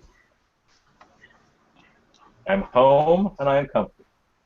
I have an outfit that I wear at work, and I have stuff I sometimes wear at home. Sometimes. Sometimes. Do you have, I don't know if this has been asked already, do you have any techniques that you have used to make sure your molds don't stick together? The two halves? Yes. Yes, and I'm doing the back half right now still. I'll switch to the front half here shortly, and when I do that, I'll talk about the mold wall and keeping that separation. All right. Right now, I'm working on thickening up the edge. The edge is the big deal. If I'm going to have a problem with my mold, it's probably going to be the edge here that chips off. So if I make a nice thick edge, I know I've got 4 layers of burlap over the back of the head. The back of the head is safe. As long as my edge is nice and thick now, this will be a very functional mold. Another note, well technique when I'm making masks. I use basically the plaster mold turns into a big bucket. You turn it upside down and you fill it with latex. So because I do that, I work to have a flat top of the head. So when I flip it over, it'll rest evenly and it won't roll around. If this were pointy, it'd be very hard to keep it tipped upside down.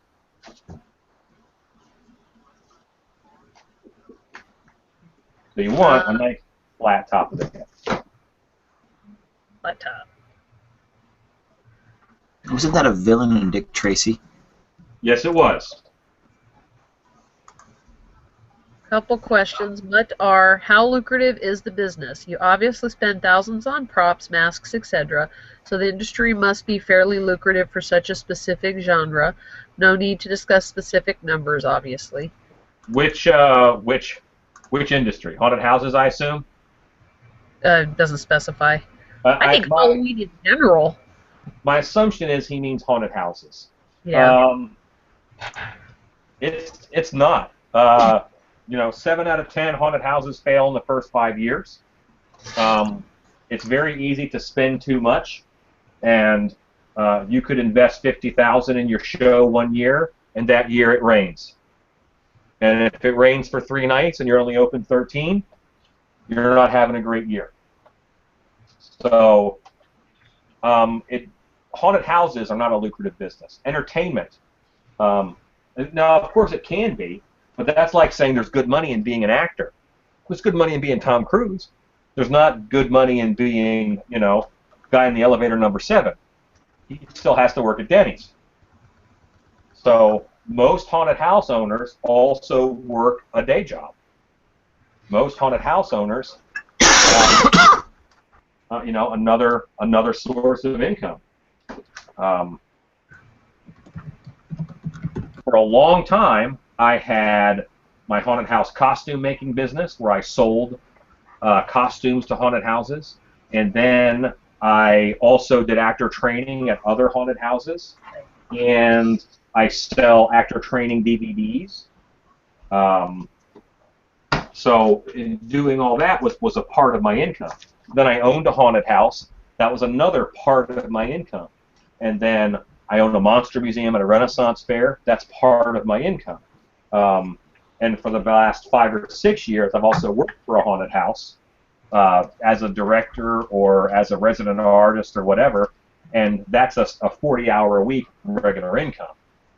I'm a haunted house owner whose side job is working for someone else's haunted house. I'm a parasite, it turns out. A good parasite. A good parasite. That's how I make a living, you know. Is there more money in being an accountant? Absolutely. I don't like math. That doesn't appeal to me. Monsters appeal to me. So this is what I want to do every day. The way I do it every day is I have to do a bunch of different little things. I do pretty well at this point, but I haven't done pretty well from the time I was 10 when I decided to do haunted houses for a living up until now. You know, it's a process. You're not going to start in the industry, not that I think I'm anything, we're not going to start in the industry and right away attain my position, because I've made enough mistakes to know what not to do. And a new person hasn't made those mistakes yet. They haven't had, you know, $30,000 of their own money worried about a rain day. And if an owner knows that I know they're worried about a rain day, I will take care of it.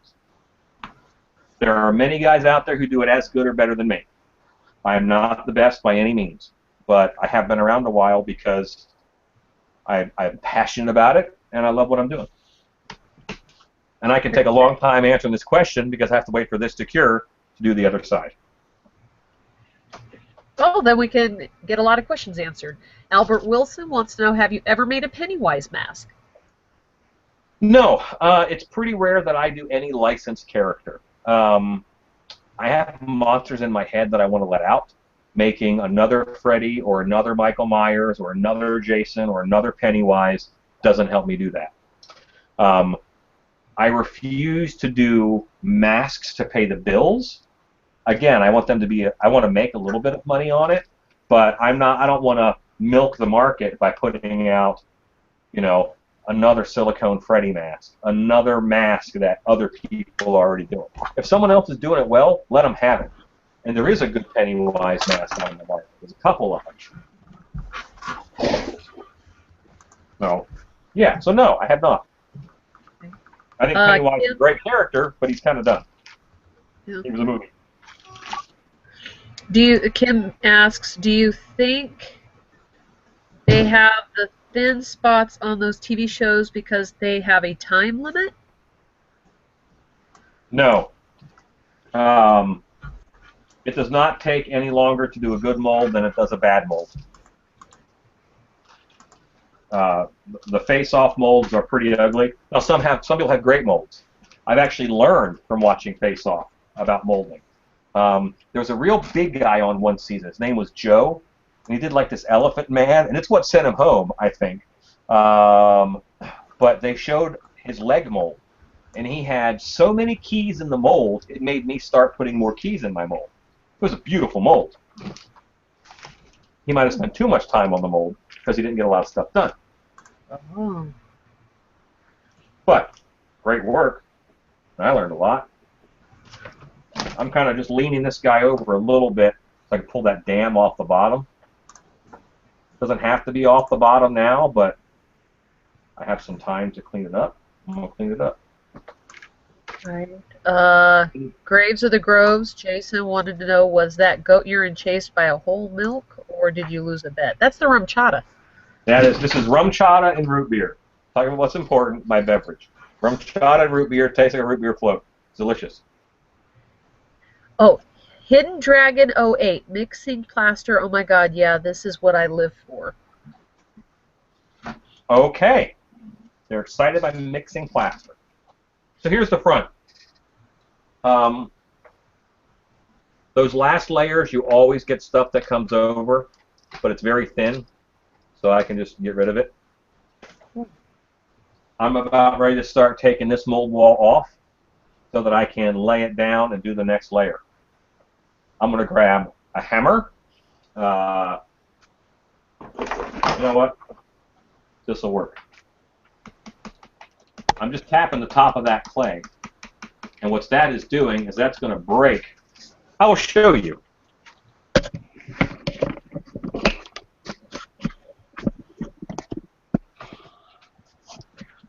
My clay wall is 1/2 inch thick. but you see plaster all the way up to the very end of it. So I have to break that. And it's already ready? It's cured? Oh, yeah. Oh, Butters asks, all about that upright bass is a great version.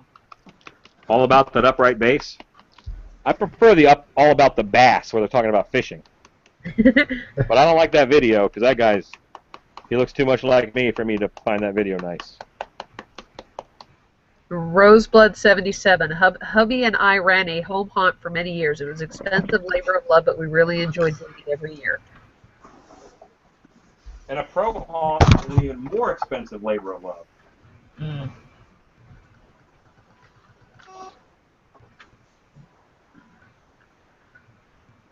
Are those tops to spray can lids holding places for your horns, Alan? Yes. Yeah, these are nubs that I will then be able to attach horns to. Great stuff, lids. Yes.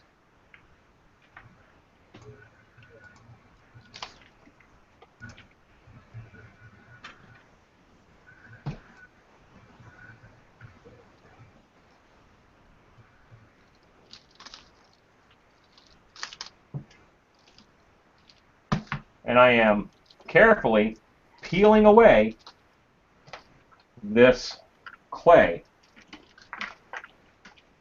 And you see I have a plaster wall back here. And that's the nub that I made with the absconded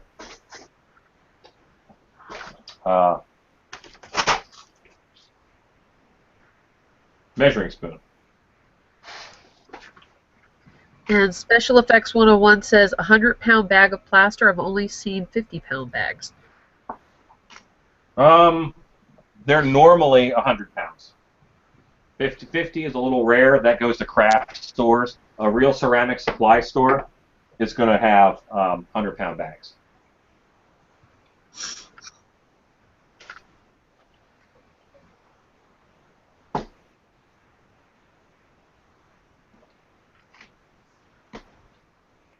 Now, after you remove the clay, that's going to be where you spray paint it?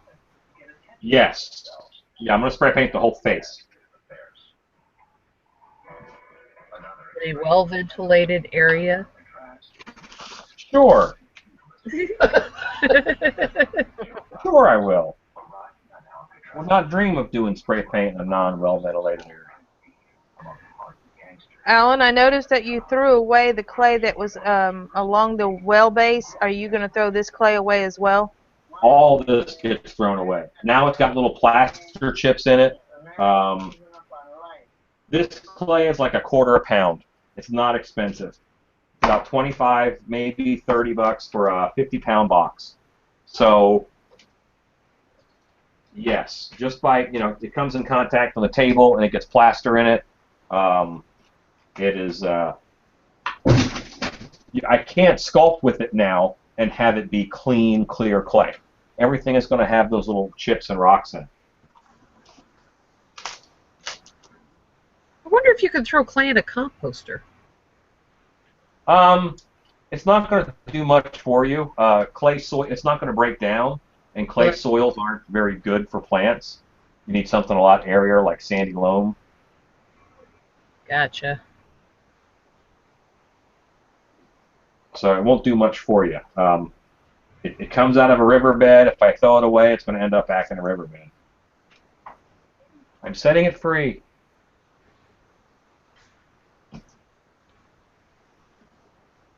And sometimes to get the clay wall off, it helps to kind of wiggle it a little bit, because you have like a vacuum seal between it and the plaster.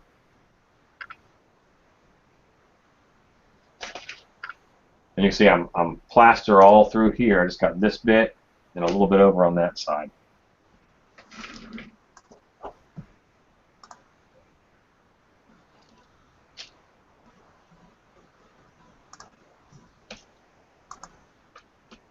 And once you can get an end up and you can start peeling it back, it actually is a lot easier to get free. It is very easy to just take the clay off and put it down on the table. I always try to take it right off and throw it right in the garbage can. Otherwise, I let my table get covered with little bits of clay, which doesn't seem like it's a big deal. But if you're doing 2 of these a week, it becomes quite the pain. And then you have to spend a couple hours cleaning off your table. Boy, I imagine the garbage men are like, why is this so heavy? Yes. Yeah. Every now and then I'll throw away a mask mold, and I have to put, half in each bag and kind of strategically plan when and where to put it. And sometimes I'll put like a $5 bill in there if I know I've got a 300-pound bag in there. So they're okay with me, but I'm not their favorite.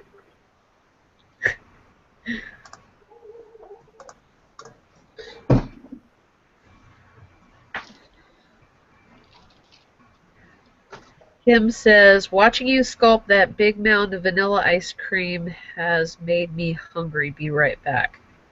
Okay. And think about it looking like that. I guess the texture is so different in person.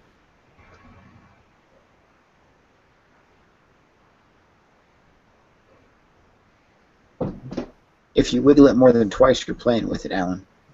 Sometimes I'm playing with it, Tater. Just how it goes. Oh, Special Effects 101 asks, can you use this same molding process for silicone masks? Yes. Yes, you can. Except, it's best if you register them down to the table also, and to because you have to have your head bust inside. Your head bust has to be inside when you do a silicone mask. With latex, I can fill it up, and the plaster is going to suck moisture out of the latex. That's the dwelling process that I talked about earlier. Maybe I didn't. But that's the dwelling process. And silicone, if you filled it up and let it sit for a bit, you would have a solid silicone head as opposed to a mask. Then Roseblood77 asks, as you're removing the wall, how is that not damaging your sculpt? Well, let's look.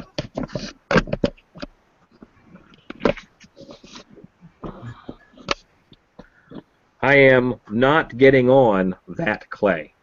Right here is clay from the mold wall. That is obviously my sculpt. Is it better to have a slightly different color of clay so you really know for sure? Probably. But, Oh my, what are we looking at? horn nub. This is a registration mark, not a nipple. Don't get excited, Tater. And here's the ear. And here is the mold wall, which... Is that little white piece of plaster? It is, because there was a little gap right there. So to fix it, I break it. Ah, Now it's flat there, and it won't be a problem. gotcha. If I left it, it would be a problem.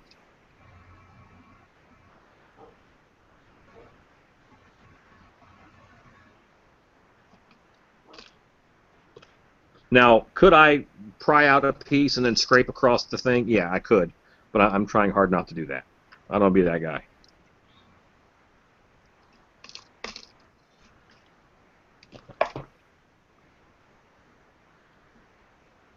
And it has some good cohesion, the clay. So once I can pull it apart like that, normally I can get behind it and move out a good bit at a time. And eventually more will peel out. I don't want to have to scrape away between the sculpt and the clay wall. Is this different kinds of clay on the sculpt than it is on the clay wall? No, this is exactly the same. But this clay's been sitting out for a couple days. It's leather hard, whereas this clay here is really soft. Like I can tap this and nothing really happens. If I tap this, it makes impressions. This is easier with 2 hands, so I'm gonna move you guys away again.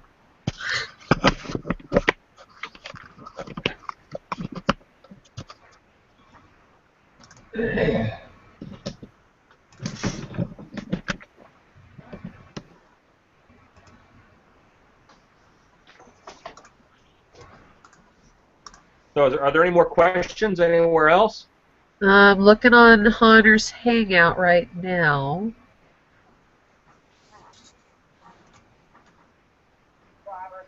Don't see anything on YouTube. Well, we only have like 20 people watching. It is Thanksgiving after all.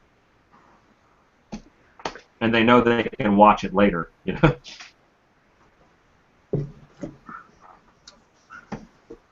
Well, it's snowing like mad out here, so I got nothing better to do. You But say this it's is more snowing fun. outside? Yeah. Yeah.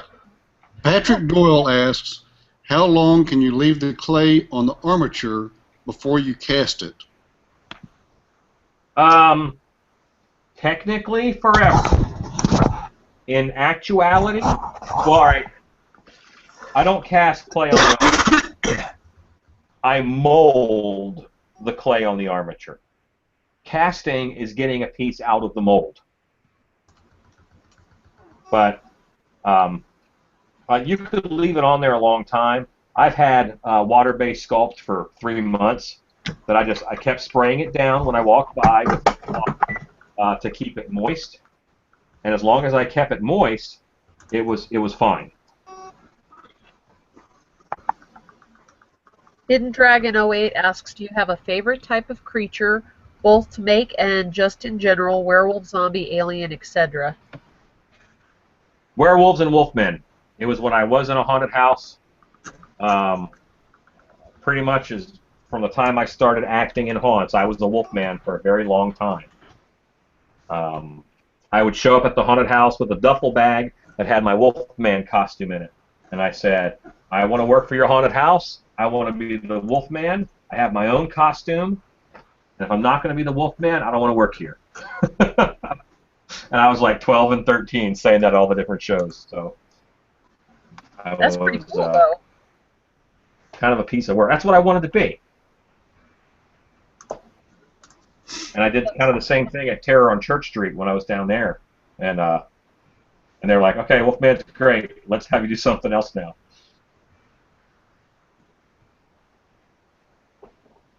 This is, one of the more tedious processes of making a mask is getting this mold wall off and just prepping in between the layers.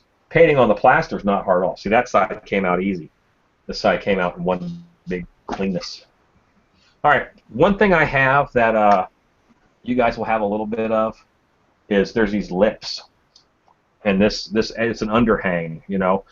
It hangs over here. It was on top of my wall, but now it's. I don't want to put plaster underneath of it. I've got to break it off so it's level. I use pliers for that. I'm gonna grab a pair of pliers and be right back. Okay.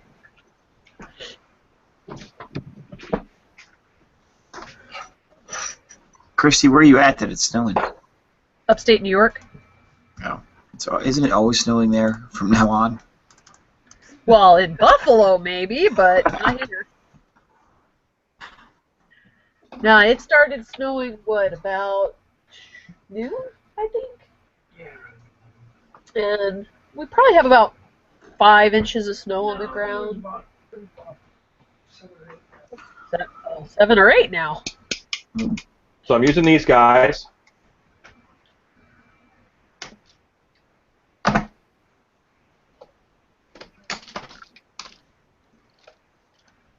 This is my first time being in snow that deep, so this is going to be a new experience for me. Because you moved to there from Arizona, is that right?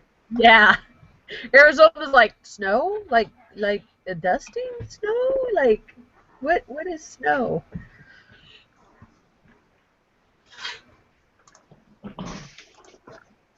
So the way I treat these overhangs, I'll just show you. Again, I'm going to kill you guys with detail. This might end up being a 3-hour video. It might be, hey, look, it's you. It's Inception. Oh. I'm going to go to the camera. There it is. All right. So here, I've got this big overhang. You kind of see that it goes Oh, deep. yeah. So you'd think it's an issue, but you just grab it. It comes right off. Oh, cool.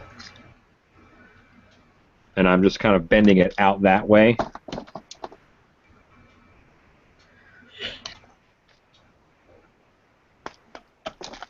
Oh, Transworld or MHC for a first timer? Mm.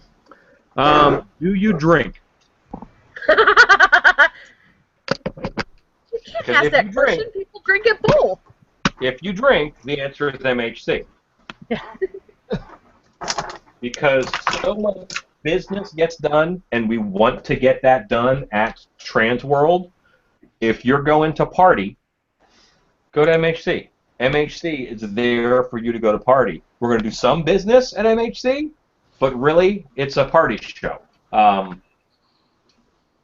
And that's, I mean, are you spending $5,000? Go to Transworld. If you're not going to spend $5,000, go to MHC. And I'm not being elitist. What I'm saying is, Somebody did. Qualify that, Alan. $5,000 on product. on product, not on alcoholic beverages. Yeah, right. Yeah. Yeah. Somebody did. If you're going to spend about $5,000 at the show, then go to MHC. I mean, go to Transworld, because that's who they're catering to. That's who they want to be there.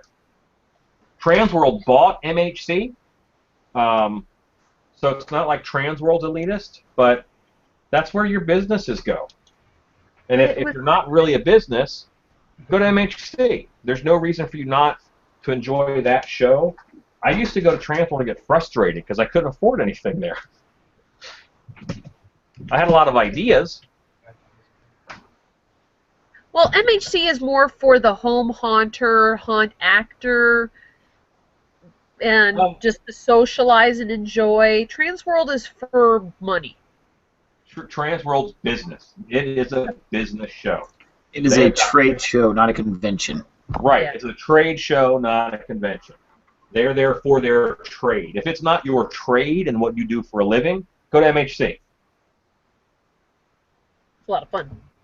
There's a lot of socializing, and there's going to be more socializing now at Transworld, now that they have that, going to have a ballroom for everybody to sit and talk to, but it's not going to be like an MHC. Yeah, but there's also the classes at MHC are more geared for the people who aren't going to spend $5,000 at the show, if that makes any sense. Yes. At Transworld, it's how to use Facebook to boost your business. It's how to increase your buying power on billboards. It's stuff that home haunters just don't have a lot of need for. True. That's what the classes are designed to do. Yeah. I teach a lot of how to teach how to train your actors. A home haunt that has 4 or 5 actors is not going to get a lot of mileage out of that. But the big shows that have 100, 150 actors, they might want that class. True. Now, Roseblood77, love the detail, bring it on, man. Kim BDI Brat says 3 hours is fine with me. I'm putting off peeling eggs and chopping celery. And Graves of the Grove says yes and yes. You cannot allow me to get you in trouble with the wife. If you're supposed to be peeling eggs, peel eggs. So I'm going to use. Diablo 85 wants to know if you're going to do a Google Plus on painting the mask. Is that a request to do so? Painting's kind of easy. I could do that one about half an hour, maybe 20 minutes. I got some of my burlap. It's got good texture, and I'm just scrubbing that plaster wall to get the excess clay off. There's not a lot on there, but there's some. Now here's a good question. Mutter asks, can you use something thin for the barrier like playing cards or thin sheet metal as opposed to a thick clay wall? Yes, earlier in the talk I talked about that. You can do a shim technique, you can do plastic playing cards. If you watch my Lobster Boy video, the video's name is Lobster Boy.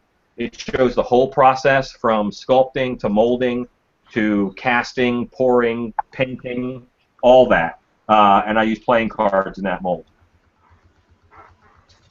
Now here's a really good question. As a professional haunter, do you consider home haunters beneath you? I'm not saying you come off that way.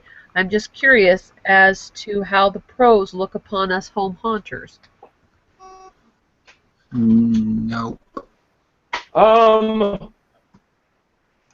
Beneath me? No, they're in a different world. I'm no, it's a different animal. There's a similar interest. We both love Halloween and haunted houses and stuff. Maybe they love haunted houses, maybe they don't, because home haunters have a very different range.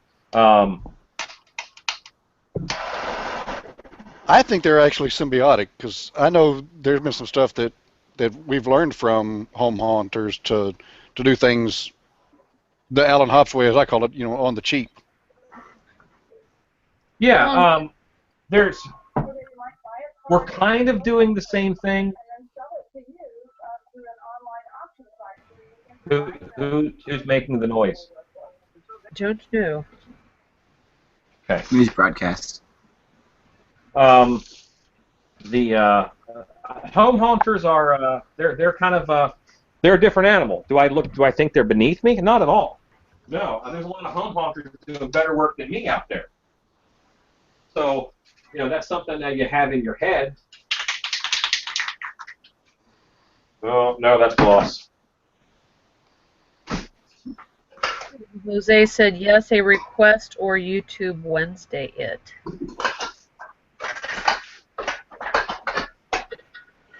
He'd want you to. Does YouTube Wednesday still exist? Shut up, Tater. I thought it was YouTube whenever. All right. So while we're talking, I have a question. What was the blowtorch? What were you doing with the blowtorch? oh, yeah, I didn't mention that. There were some strings. There were some strings hanging out from the burlap. Remember, I hate putting burlap in masks. So I just used the blowtorch to burn them off. So because those strings could get trapped in the next layer of plaster and cause it to lock. So I just burned them away so they're not an issue. Gotcha. It's actually just in his contract that he has to blowtorch something in every one of his videos. That's Right. all it is.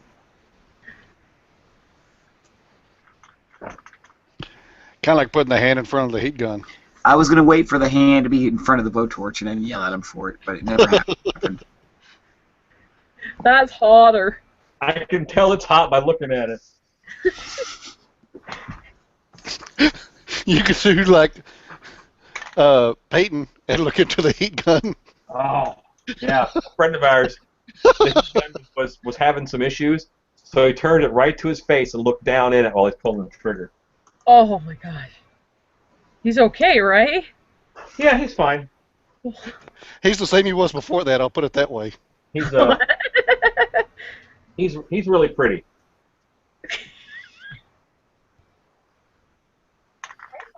Can you explain what's going on with the black spray paint and why you didn't use the gloss?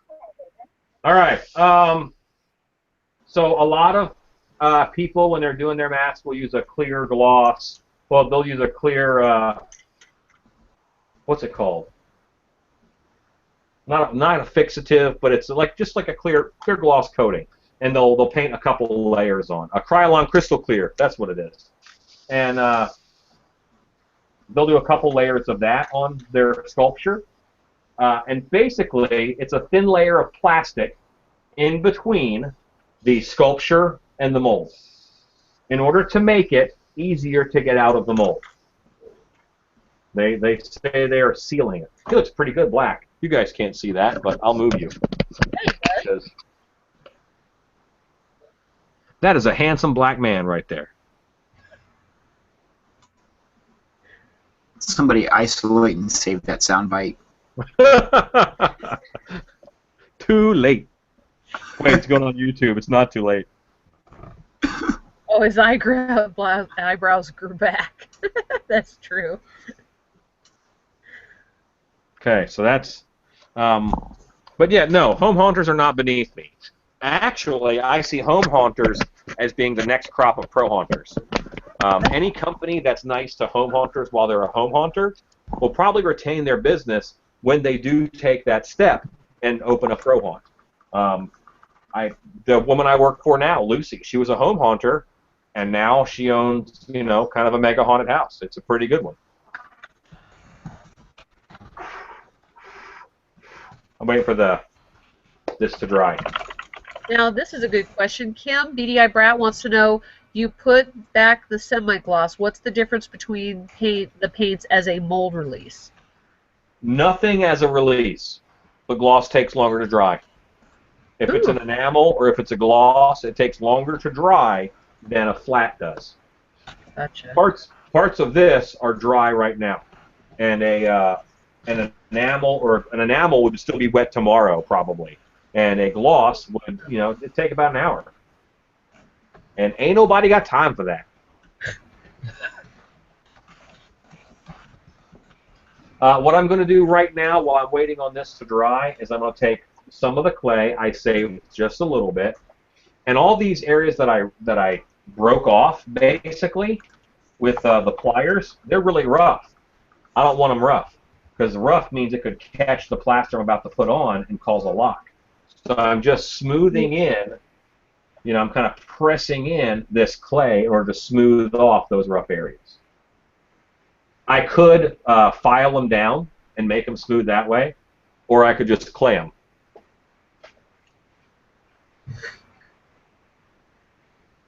My rock grinding days are behind me.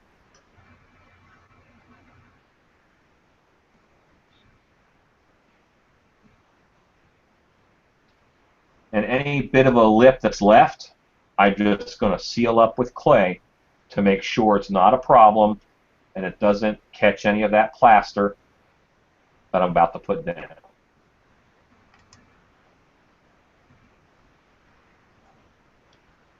Diablo says drop the camera some. Yes, sir. He's directing you all the way from over here. I'll listen. I don't care. I ain't proud. He's a good guy. Ugh. I don't care what Jay Wall says about him. Yeah, that's right. You'd think they'd get along. Yeah. Nope.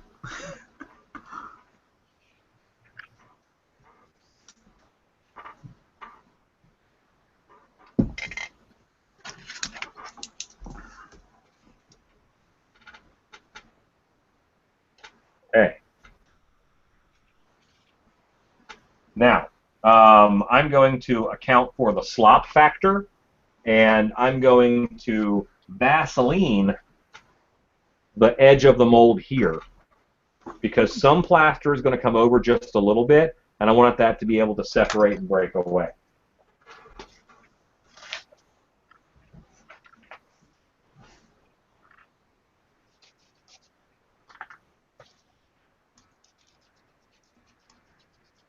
Just about 2 inches in is what I'm going to Vaseline over that edge.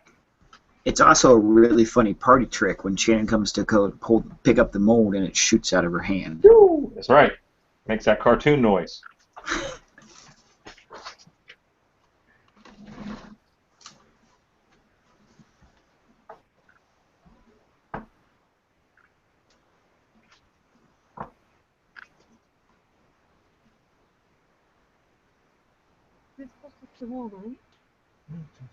All right, so now plaster sticks to plaster pretty effectively.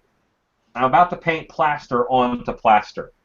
Yes, I have one layer of spray paint. That is not enough to keep it from bonding to itself. So I need the mold wall that's exposed. This right here. This right here. All of this plane that was clay, I have to Vaseline.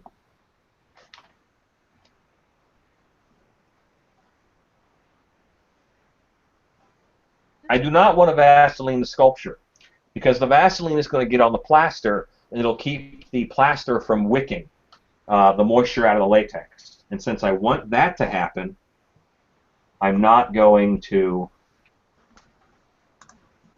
Vaseline anything on the sculpt. You answered the question before I could ask it.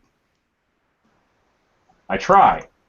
It's like I've made training videos before. Yeah, it's actually really nice to be doing a video and have someone to talk to. And I'm not just talking to myself like I do on YouTube Wednesdays. YouTube whenevers. Sure. Tomorrow being Thanksgiving, Alan, what's the one dish that you request to be on your Thanksgiving table? Chef always asks me what I have to have. And I'm a turkey guy. It has to be turkey.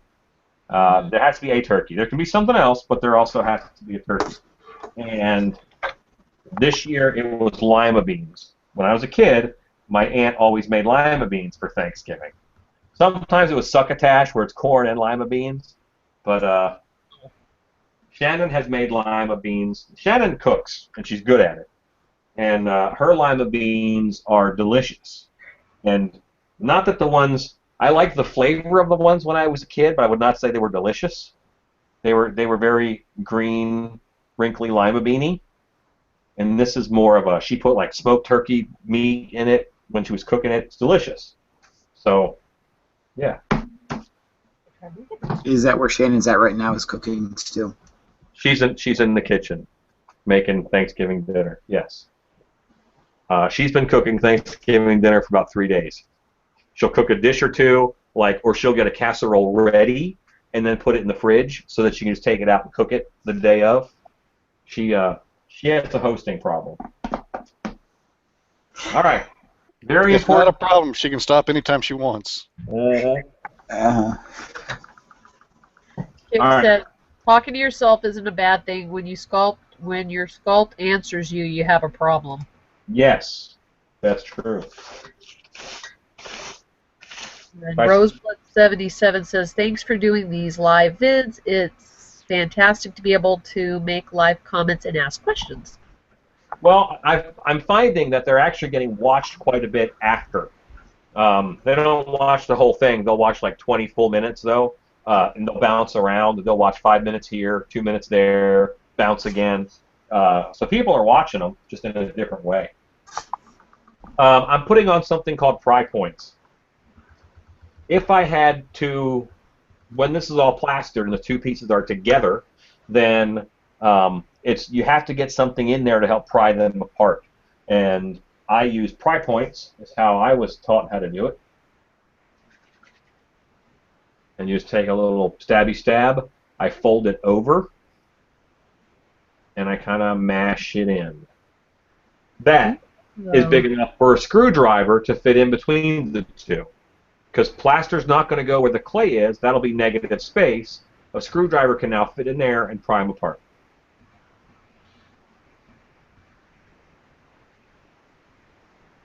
And I think this mold will need 4 pry points. I don't want to put a pry point where I have a registration mark, or else I'm just going to chip it off. Oh, yeah. So I'm going to go in between all of the registration marks. How many registration marks did you do on this one? I did 5. 1 here, 1 here, 1 here, and these 2 mirror each other, and 1 up in the center.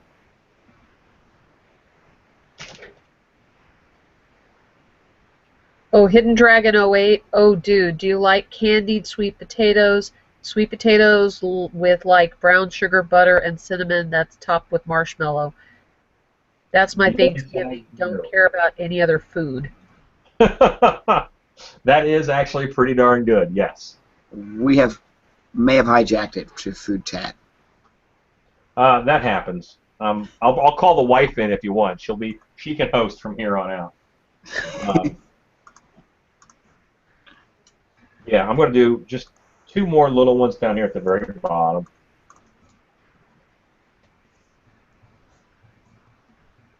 Oh, great. Jason asks when and if you get a chance to watch some YouTube vids, who do you watch, haunt related?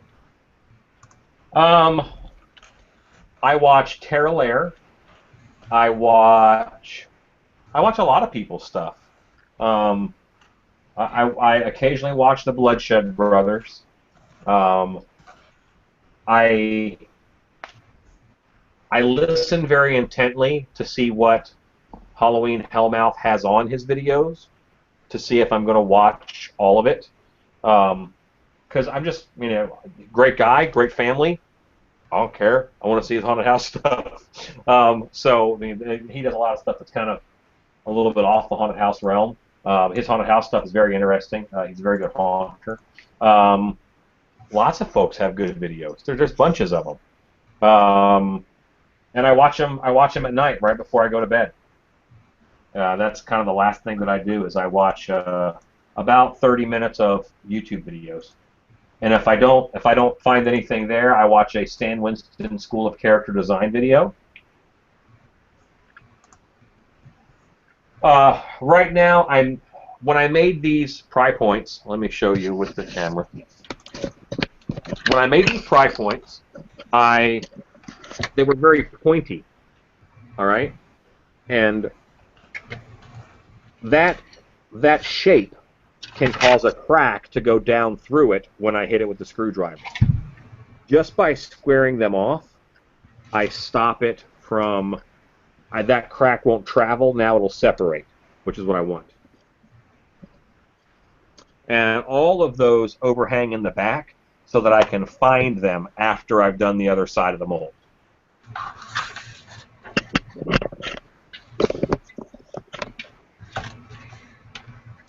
Boy, now that this is black, it's really black right there.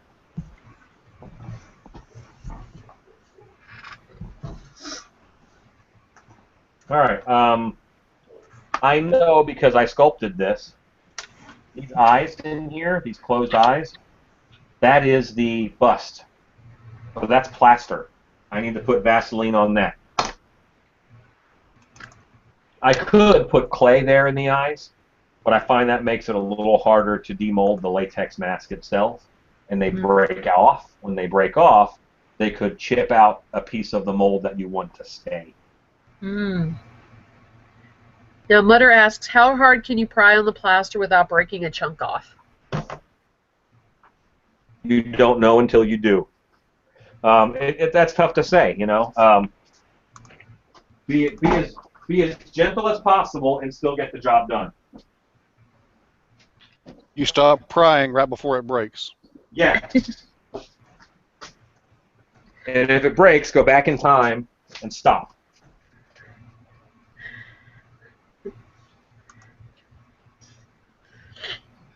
That's like asking how strong can you twist on a bolt before you break it. Right. Feels like a really good question, but it's hard to answer.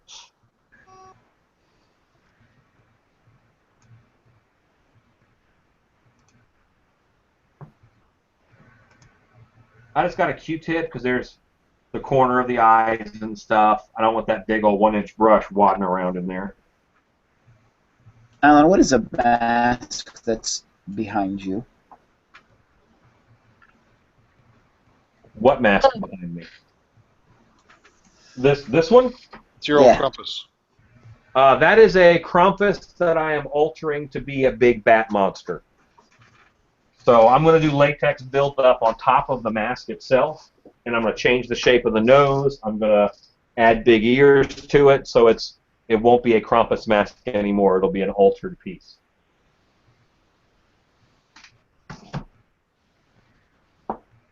What's the one character that you haven't done that you want to do? I spend a lot of time, a ridiculous amount of time, trying to find a costume that will fly. I'm not kidding. I really look into it.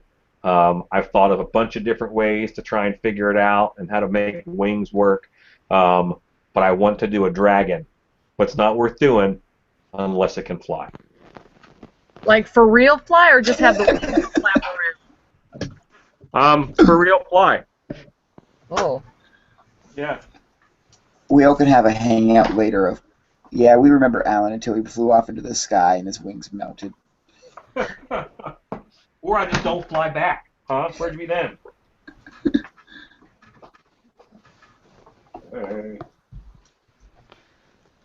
I'm going to tip this head down now. Did it just lose a horn? Yeah, I put it back on. Hmm.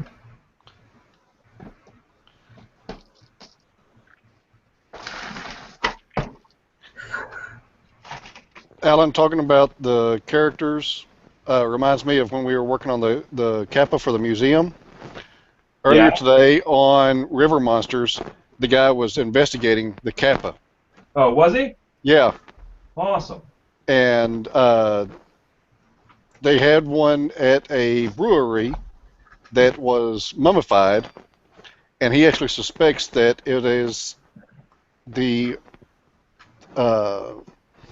legend originated from a cross between a turtle and a salamander. Turtlemander. Okay, I can see that. I can see that. For one, they had some salamanders that were growing to like 4 and 6 feet long. Wow. Oh, yeah. Hanzaki. Yeah. But between that and then the turtles that are there, they think that's where the Kappa legend came from. Yeah, those Japanese are kooky. All right, guys, I will be right back in, let's say, 15, 30 seconds. Right back. Until then, let's ask Chrissy questions. Go. 42. How many deviled eggs is he going to make after eating all those boiled eggs? Honey, how many deviled eggs are you going to make? 42 was the answer, yes. Yeah. 42. If he can make more, he will. If he makes more and eats more than 42 eggs, I feel sorry for you, ma'am. Yes. I will be hiding in another room until that too passes. You will have a gas mask in. He's a guy. He will be following you into that room. Yes, he will. He'll be finding a way to sneak into that room and just. Yes. He'll be shooting it under the door crack if you're not careful. Should I even say it? We went to the DMV so I could officially become a resident of New York yesterday.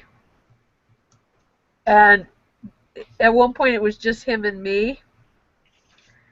And I'm so glad they had a little glass up. Because gas can't pass through glass. I don't know what you're talking about. And I don't need to be filled in. You should never leave us alone, Alan. You should know better. This is what happens when you leave the room. Talk about gas. Well, all right. No, we're talking about deviled eggs and gas that's created as a result of it. I love deviled eggs. And here I am taking all the blame. Excuse me? I haven't had any eggs yet. Yeah, I heard you ratting me out.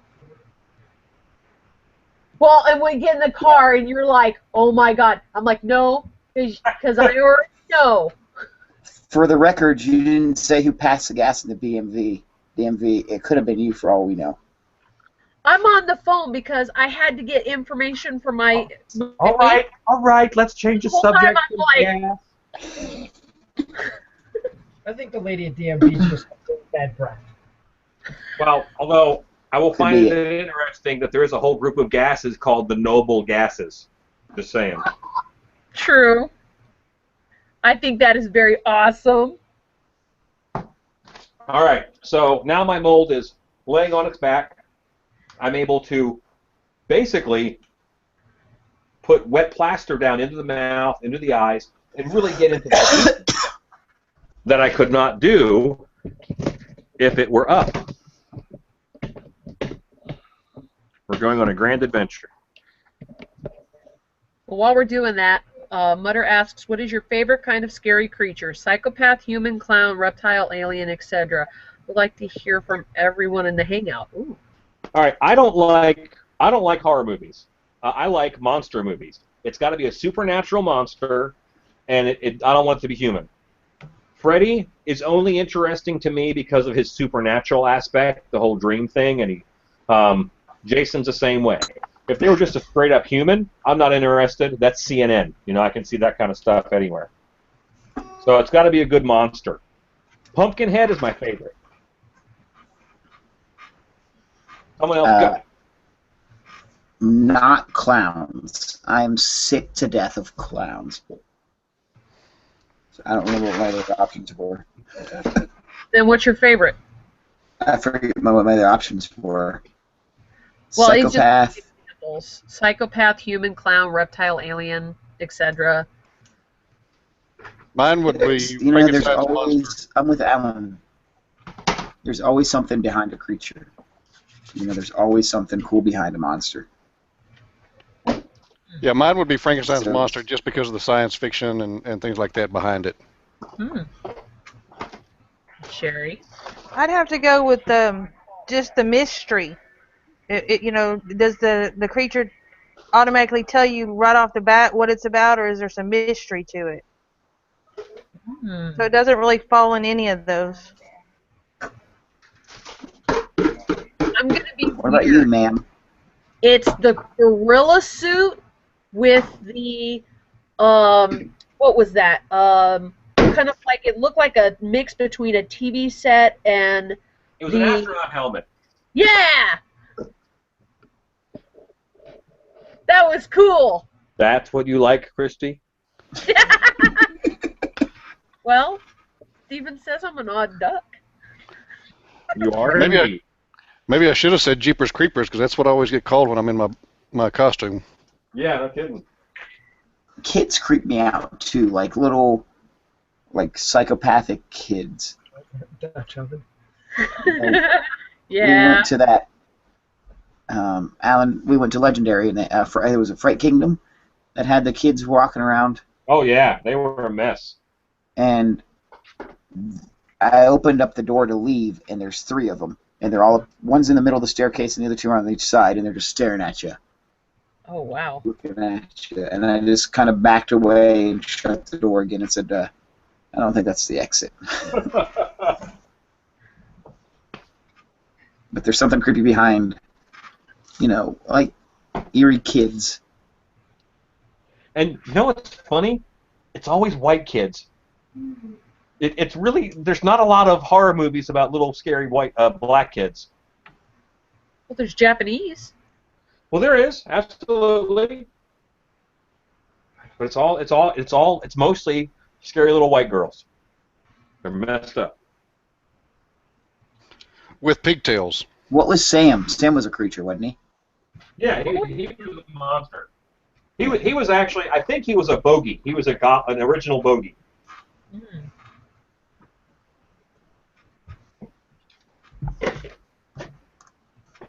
Hey, what are you doing? Are you mixing plaster, are you? I'm mixing up some plaster. Again, this will be a pancake batter thin batch. And I'm going to have to use special care in order to, because these teeth are in there pretty loose. The horn, Oscar, you saw is loose. So I've got to use a lot of care when I paint around those with plaster to keep them in place. I've never seen a mixed plaster before, so can we have total silence for this? This is riveting. Very dramatic. This is something I would normally fast forward through and play the Benny Hill music. We could probably arrange for that to happen. No, that's actually very expensive. That piece of music is called Yakety Sax, and I wanted to buy the rights to it. It would have cost me about $120 per YouTube Wednesday video. Oh. So if I found it on YouTube right now, I shouldn't hit play. Then I cannot monetize this video Then I will not do that, so you can monetize the video. because I want to make my cool 4 cents off of this video.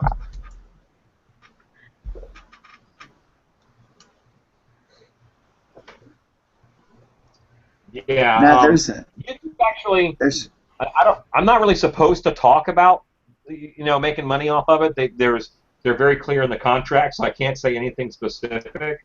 I have 15,000 subscribers. I think that you would need easily 200,000 before you could consider doing this as your job. And you'd have to do like a video a day. Of somebody getting hurt dramatically. Over and over and over again. Like ridiculousness. Yeah. Oh, Roseblood got it. Robot monster. Said one of my favorite B-rated movies. Wasn't the day the Earth stood still? Wasn't that? That had the Metaluna mutant. Wait, Wait, space alien, didn't he? or was that This Island Earth? I thought the robot monster was funny because they put all that money into the mask and then they couldn't afford anything else, so they had to get a gorilla suit. I think it's a decision of. It's a very unique look. No one else has really done it, since. That big disparity between the head and the body. Yep. And then she also says, scary clowns never fail.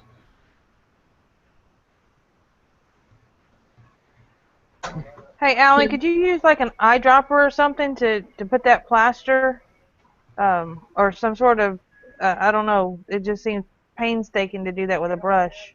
A syringe, but I'll be done by the time I go to my syringe box and get a syringe out, and then I dirty up a syringe. But yeah, I can use a syringe for this.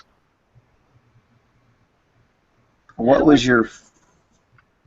I'm sorry. Go ahead, Christy. But never mind. He's going to destroy that anyway. So I was wondering, how are you going to get the teeth out of that? They die. Yep. And to clean it, I'll use water pressure. Use a pressure washer. While we're watching Alan lay plaster onto some teeth, what's your favorite B-rated movie? Oh. Student Bodies. Alan? All right. I don't know. I don't know that you could count it as a B movie. Well, Pumpkinhead's a B movie, but The Relic. Ooh.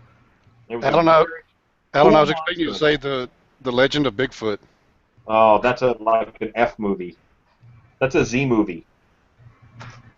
Living in the Shadow of Bigfoot.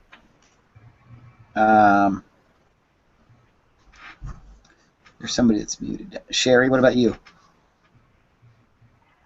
This is gonna shock y'all, but I don't watch horror movies, so I don't have a favorite B movie. Sorry. Oh.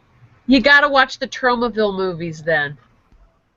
Oh, why would you start there? Those are terrible. I know, but they're so terrible. They're corny. Frank? I'm trying to remember. There was one that Jake made us watch that was just so bad it was funny. I don't remember what it was. It was after craft night over at Allen's one night. It was bad. Plan 9 from Outer Space. Oh, that's a tough one. I haven't even seen that one. I've heard a lot about You it. have not seen that, Alan? It's a classic, but I haven't seen it. One. Oh, you need to see it. They were giving out a copy of it with a video game a long, long time ago. And when you pre-ordered the video game, you got a copy of Plan 9 from Outer Space. That was the one with the women, right? That's the one where the what's his name dies in the middle of it. He passes away, and they still try. They use like a stand-in, and it's off. I mean, it's awful. Yeah, there was Vampirlo was in it. I haven't seen it, but my girlfriend just recommended Troll Hunter. I love Troll Hunter. That's not a B movie. That's a quality film. Is that the one from Holland? Yes. Okay. I think it's Norway. Oh, okay. I don't remember the name of the movie, but it was years and years ago. But it had this guy who had his evil twin was attached on his side, and the evil twin had gotten detached, and it was killing like the doctor and stuff. That was a pretty bad movie. That movie was called Basket Case. Yes, that's what it was. The little brother's name was Belial. And he was a cool-looking little monster. I'm sorry. Yes, that was. It was Bela Lugosi died, I believe, in the middle of filming that movie. Yeah, that's who it was. And they kind of did a. Now we gotta watch that movie. Really bad job of putting him in there.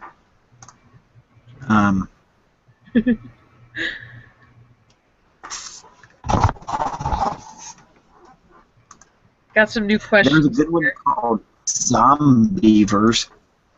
What? I saw that recently. Zombie. Zombievers. Yes. I heard about that. It's about as awful as you'd think. Sharknado! It very well pars up there with Sharknado. So, We watched it on the Christian, way to Legendary. You had a question from somebody? Let's see. Got a couple things. Let's see. Kim, BDI Brat, no favorite monster, but always wanted to be Morticia Adams. Diablo 85's Darkness Falls. Oh, that's a good one. I love that. It is. Is that a B movie though? Not don't know. really. I don't I think don't so. Look at Diablo trying to cheat. Yeah. Trying to get real. And then Mean Old Drunk Alan, do you think the zombie fascination has run its course, or will they continue to walk the earth? Myself, I love zombies from the time I saw Dawn of the Dead at the drive-in. Zombies will stay around forever because there's always a chance for zombies. You have to have a lot of factors for most monsters, but for zombies, all you have to have is people that die. Mm. So they're one of the cheapest horror movies to make because the special effects, the monsters are people. You know, it's a little bit of makeup. You can make some good zombies. Whereas, you know, you don't need a creature suit. You don't need, you know, a lot of VFX. Zombie movies are good and cheap to make. So they'll always be making zombie movies of one type or another. So I think they're going to stick around. And really, they have been around for a long time. One of the first horror movies made, The Cabinet of Dr. Caligari. The guy was essentially a zombie. How old is that movie? Oh, I think it's 1919, is my guess. Oh, wow. Maybe it was Silent 12. Hill. Might be 1912. But yeah, zombies will be around for a while. And it seems like they're a fad, but they're really not. They've been around. They've been steady, and that's that.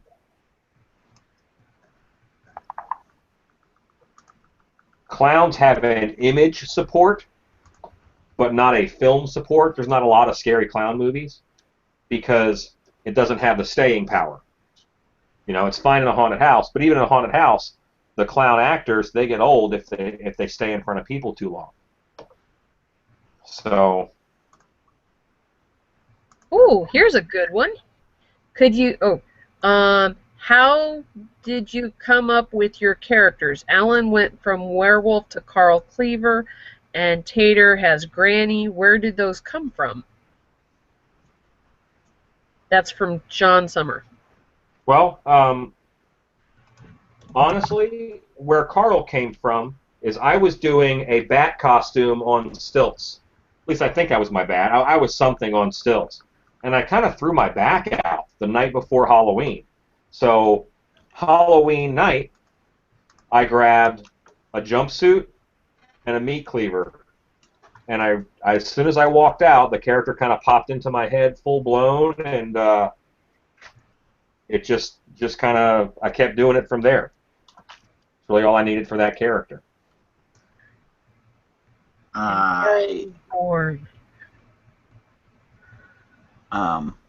For Granny, it was the second year for Midwest and Hunters Convention, and the first year the acting troupe that I was a part of, but I'm no longer a part of, won the Miss Scary contest pageant the year before. So the first year, a guy playing a character named Lizzie won, and we were having a meeting and we were all trying to figure out, you know, what to kind of come up with, what to do, and none of the ladies were volunteering for the scariest female character. And I made a comment that said, "Come on, ladies, you are scary enough without makeup on. One of you should volunteer," which instantly volunteered me. Yes. To do so. Yes, it would. And I went to my grandmother's house, said, "Grandma," who was probably 88, 89. I don't remember exactly how old she was. And said, I need a dress. I need to borrow one of your dresses. And without question, she went to her closet and said, which one do you want? And I picked out a blue one. Because I always figured, if I do the blue dress, the entrance music for the pageant or whatever can always be Devil in a Blue Dress. Went to a wig shop, got a wig, and booked a makeup artist that said, I need some old age makeup. And that's all I planned. That's literally to the very night of Midwest when the makeup artist was applying latex to me. I had no idea the backstory or the voice or anything like that or what I was going to do. Put the wig on after the makeup, and I went, oh! And everybody in the room shivered. You know what? That's kind of the same with Carl. I got dressed, and I was ready to go. He kind of fully formed right there at the time. And that's when I knew that's what Granny was going to be. So, after years and years of the pageant never winning, I've retired, and now apparently I'm a judge. So, Granny just came out of randomness. So did Duane. I mean, Granny was banned from a haunt that I was supposed to be appearing at for another day, and the owner said Granny's offensive and we can't have her here. So I just went to the makeup, the costume closet, and picked out some camouflage pants, a red shirt, a hat, and I was Duane, the drunken security guard, or whatever his job is now. So Tater, how many haunted houses have you been asked to not perform at anymore? Oh no! You know what? Here's going to be a shock. I'm allowed back at every haunted house I was ever banned from. You didn't really answer the question there, Tater.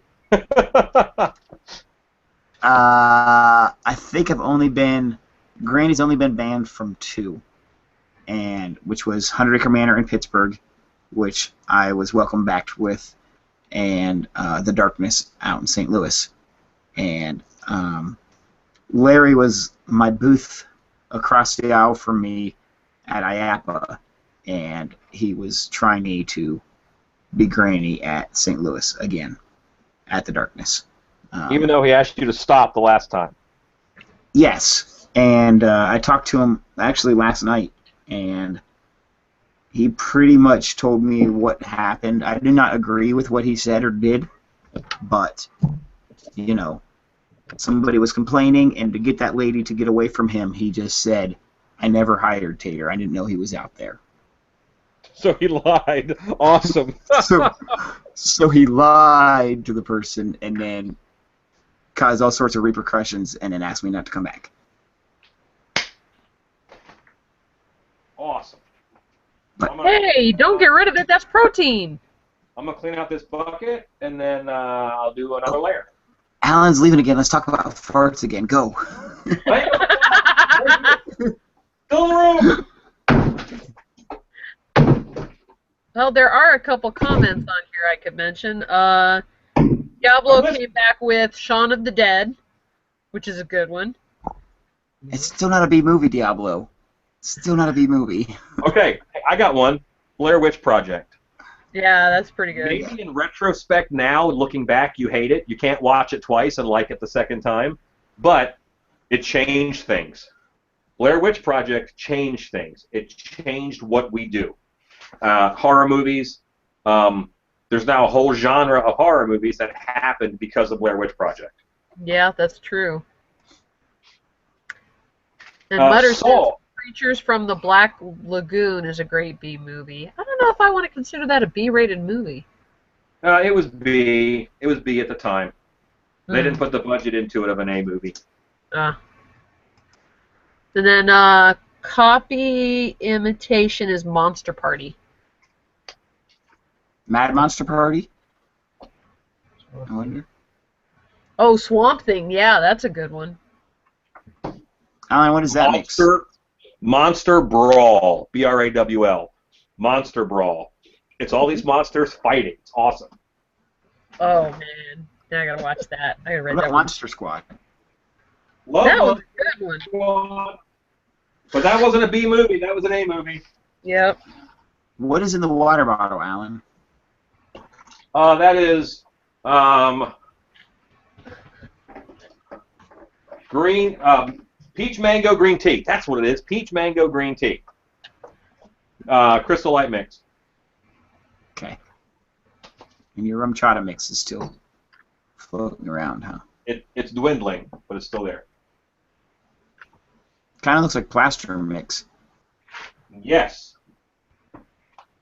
I normally don't drink in here while I'm working because it's a terrible idea, but I thought I would be social this evening. Is it just me and you drinking? Is Frank and Christy?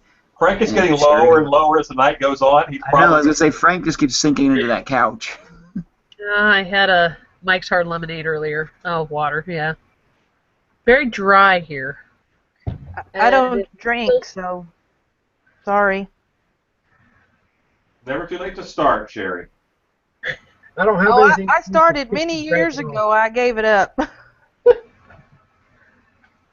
Oh, I don't know if you guys just saw that, but Chrissy just dismissed her husband out of the room, I think.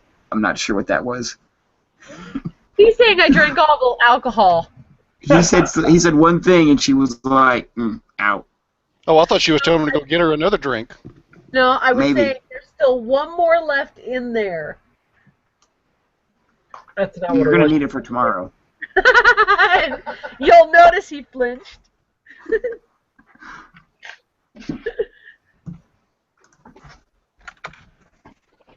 All right, so guys, I'm not doing burlap on the front because I normally don't, and I'm just going to do it. I'll show you guys something. I put extra up here on top of the mouth. That's how high I want to build this up.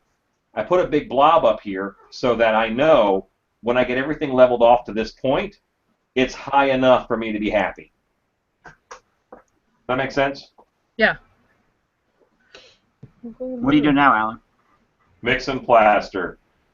Till my hands fall off. Now, if I were not doing a fancy teaching people stuff, I have done the whole half of the mold in one batch. You mix it up and you let it be really thin. You paint it on. You paint it on. As it thickens, you move into a thicker, and then as it gets real thick, you just put it on with your hand, and you do one polishing coat, and you're done. But that's not the right way, so I will not.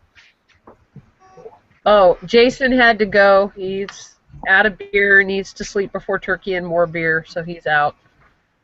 What time is it? For Midnight. you, it's 11 o'clock.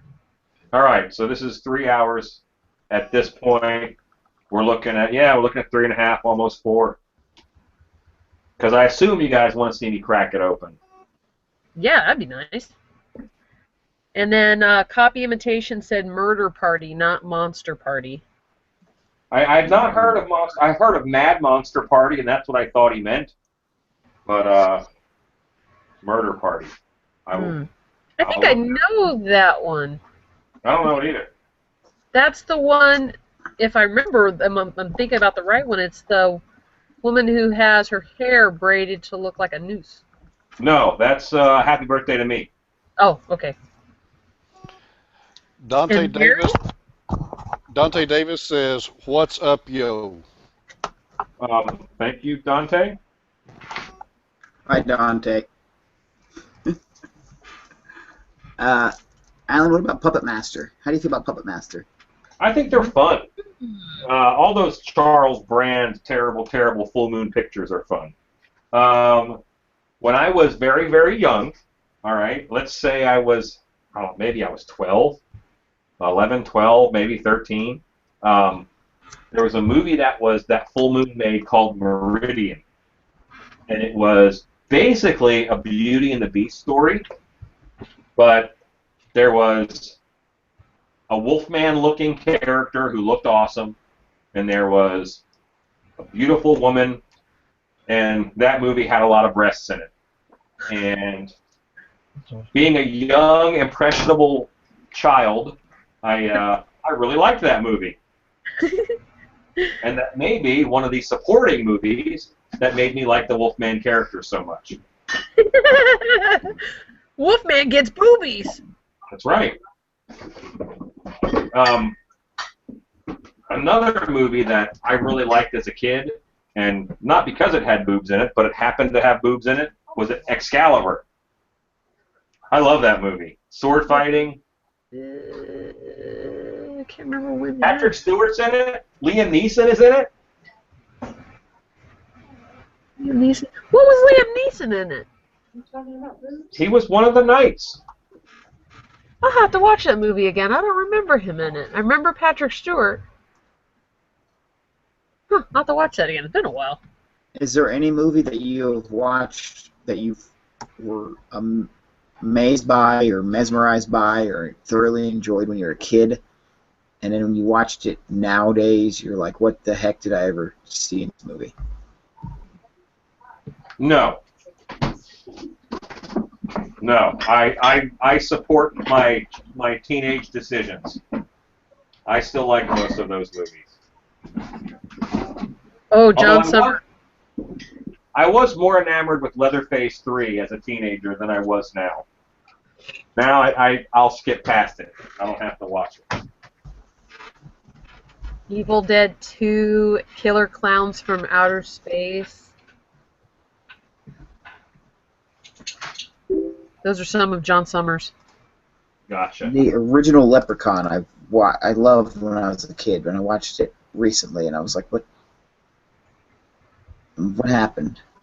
My favorite movie from that series is Leprechaun in the Hood. Oh, And now I gotta have to find that one. That's because they said, Warwick, we want to do another Leprechaun movie. He said no. And they said, well, what will it take? He gave them a dollar amount, which was twice the budget of the movie they made before. All right, so Leprechaun 3, I think they did for $16 million, and so he was like, that's $20 million is a lot for an actor. So they said we can't meet that amount. We can do this. It was a lot of money, and he said, all right, in that case, you get me for 1 day of filming, and I get backup dancers. And they did it. So if you watch Leprechaun in the Hood, you can tell he's only in the costume and makeup for 1 day, because all his shots are he's behind a door, or he's in a box, or he's on the other side. He's not with any of the other performers until the very end, until one scene.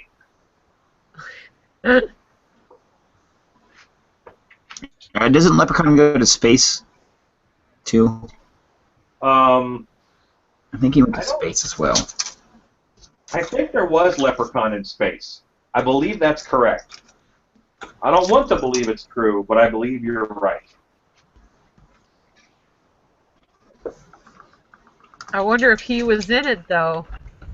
I'm checking IMDb now. Yes, he did go to space. Oh, my God. Did he go to space? And he went to the Hood twice. Because there's a Leprechaun in the Hood, too. Yes, he went to space in 1997. He went to the Hood in 2000, and back to the Hood in 2003. Terrible, terrible movies. Just let him die.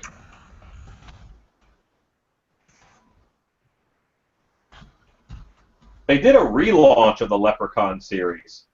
I'm trying to find the Leprechaun series. I thought they did a relaunch recently. Leprechaun Blood Clover, I think, was the movie title. And it was interesting, yet not good. The WWE Pictures did it.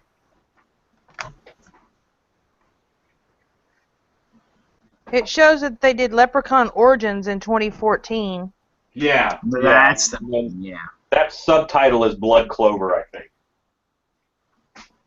All right, let's see if he went back to the Hood. Warwick Davis did go back to the Hood.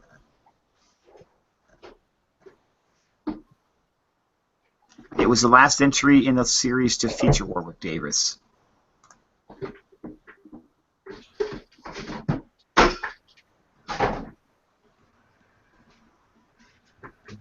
I have switched buckets just so I can do another layer right away.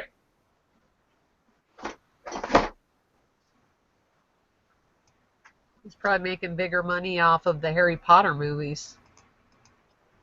Well, he's been in. Don't forget, he was in Return of the Jedi. He was Wicket. He was in whatever the one with Hayden Christensen was, where he was little Darth Vader. It has great quotes, though. Vader? What's that? No, he wasn't. Hayden Christensen was little Darth Vader. Oh, okay. Because I've been like, I want to see that. No, we don't. It had great quotes like, Leprechaun, what's up, ninjas? There's ninjas in the sequel to The Back to the Hood. I gotta watch this now. And girl, you so ghetto. Oh, IMDb. You really should watch Leprechaun in the Hood.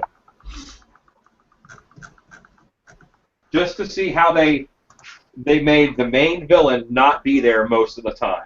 Pretty entertaining.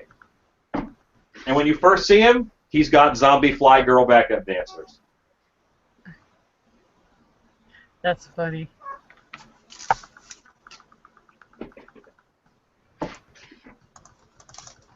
Kim B.I. Brat says, that's one busy actor. Oh, yeah.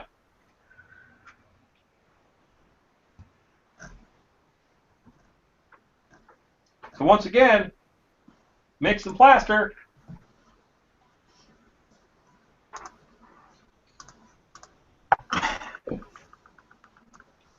He was also in that Idiot Abroad show that was on BBC for a while. What show? It's called An Idiot Abroad, Season 3.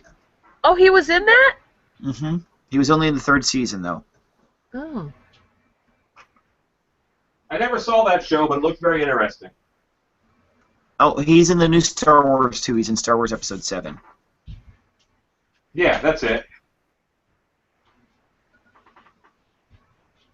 Oh, there's a new movie called Get Santa.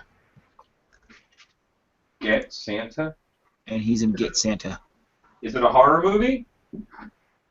A father and son team up to save Christmas once they discover Santa Claus is sleeping in their garage after crashing his sleigh and finding himself on the run from police. No, not a horror movie. No. That means I'm not interested. Warwick Davis is in it. Called Saint Nick, which is good. Oh, yeah. And I think that's a movie from Holland. I guess there was a mini TV series, The Day They Came to Suck Out Our Brains. Sounds like a quality piece of film right there. So while I'm mixing my plaster, I'm looking for any area that might get an air bubble if I just go over with a thick batch. I see one little spot over here. Just means I kind of made a little cave out of the plaster. And I'm just going to shove plaster in it and make sure it goes all the way to the back of that little cave.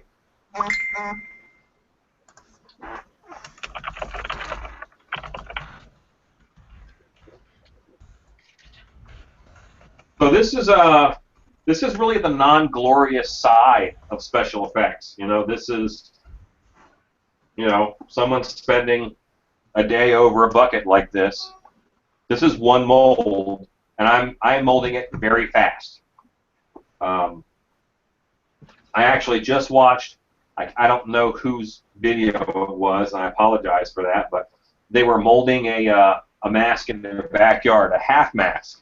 And they had spent 4 hours just doing the mold wall of a half mask. I wanted to shake them.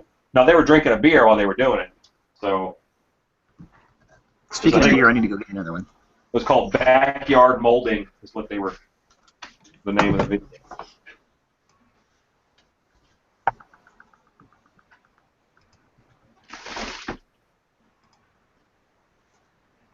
Okay.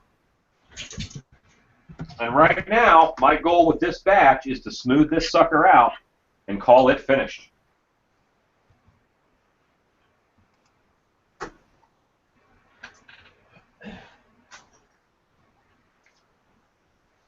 Was it backyard molding with Andy Airsmith for the Dark Path Haunt? Yes. Yes, it was. I'm like, guys, 4 hours on a half mask mold?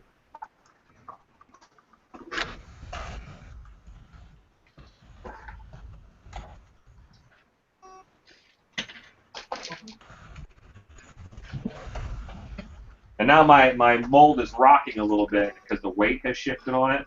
So I'm just bracing up with some of the clay I had sitting around.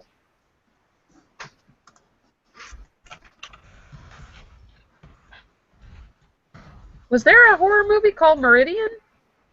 Yes. Very obscure. Is it like Special Dead? I don't know what that one is. That's zombies invading a mentally handicapped camp. Awesome. But no. Yeah. It's as funny as you would think it would be. It was Let's just see what you do. it was made by Full Moon Productions.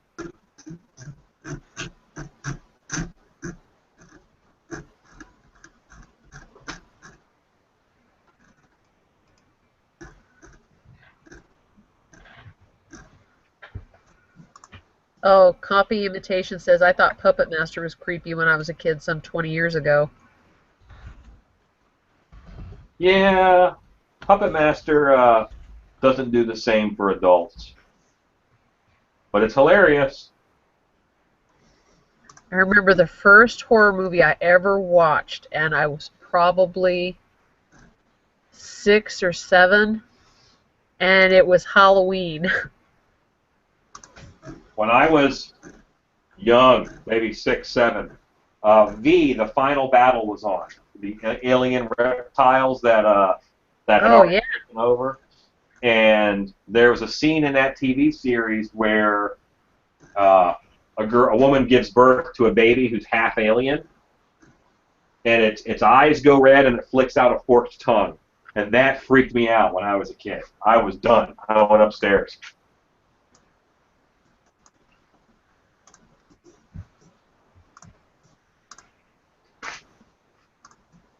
So right now, you guys can see I'm kind of shaping and I'm determining the shape of the mold. There was a movie called Pieces where the guy was taking like the best pieces or best parts of a woman to make his perfect woman. It was pretty bloody. Did they ever get her to live? I was going to say... I lasted about 3/4 of the movie and had to leave that one. That one was a little on the weird side. Is there a movie that everybody raves about, but you don't understand? You've watched it and you just don't get it?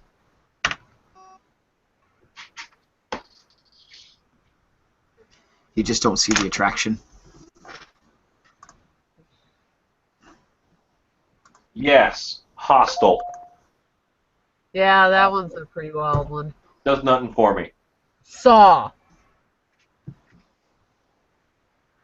So, what about the Human Centipede? I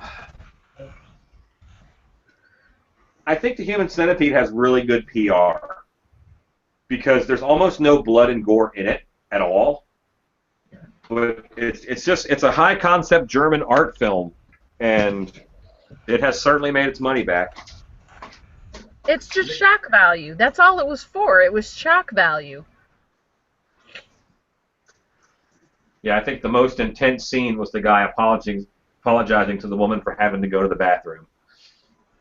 Oh. There's a second one, and now there's a third one. No, it's either there's about to be a third one or it's already done. Yeah, they were saying the second one was nowhere near as good as the first, and it's like, you're comparing? Right, yeah. So I'm waiting Yeah, I would for have the to plaster in the really bucket hostile. to get thicker. So I'm waiting for the plaster in the bucket to get thicker so that I can really shape this edge, because this edge right now still slants, and I need it to be built up pretty good. I've got the sides built up over here, but right here I have to thicken up. And my plaster would run off if I tried to do it right now. I was gonna ask, you know, you used a little plaster boat on the bottom part of it, but you didn't do that on the front half of this, and you're not getting on the table. Is that just because you're using thicker plaster? Yeah, I'm using thicker plaster now, and I'm just being careful.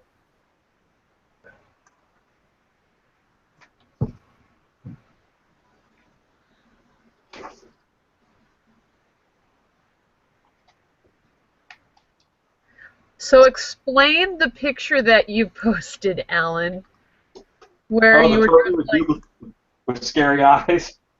no, where you were face down on the ground dressed as Santa Claus. Oh, that one. Yeah, well, I Is don't that like Carl Claus?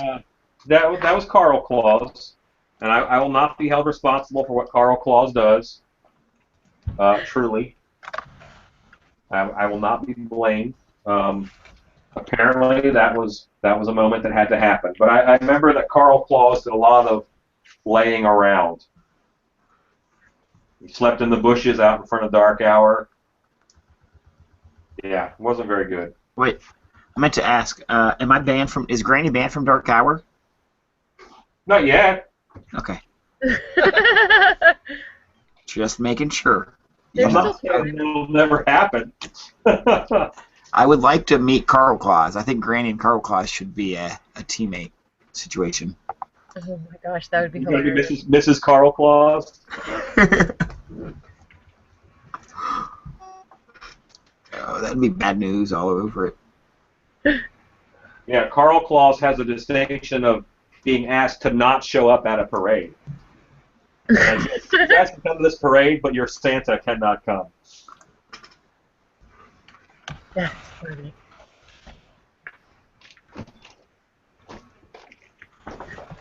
It's like, oh, why?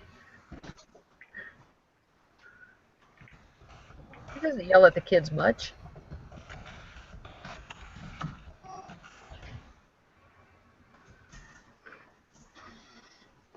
It's probably because how Carl acts. Probably the parade does not want a Santa Claus to act like that, would be my guess. Oh, yeah. Yeah, they have good reasons. I don't think it's unreasonable at all. I think they're right.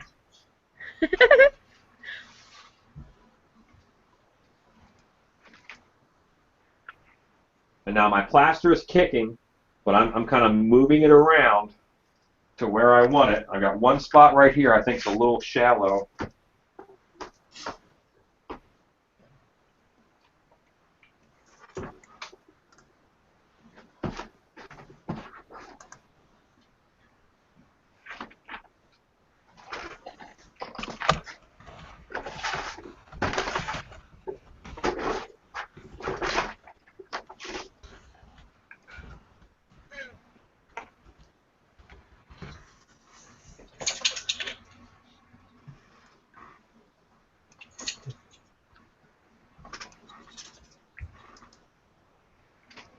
All right, my last bit of plaster is on. I'm shaping the mold with a plastic scraper. Oh, Mary says she has a message from Troy from Halloween Hellmouth. He said to tell you thank you from Laura Lee for the metal meat hook video. Oh, cool. Awesome.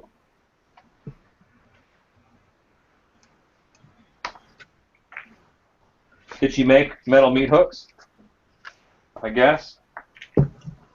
Mary?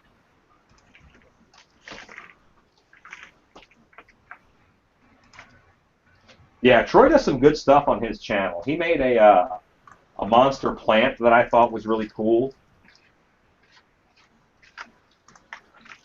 Oh, yeah. Oh, this is a good question. Have you ever had your SFX work featured in a movie? I I helped make the alligator tail in Joe Dirt. That's it. Not true, Alan. I've got a clown mask. Hang on.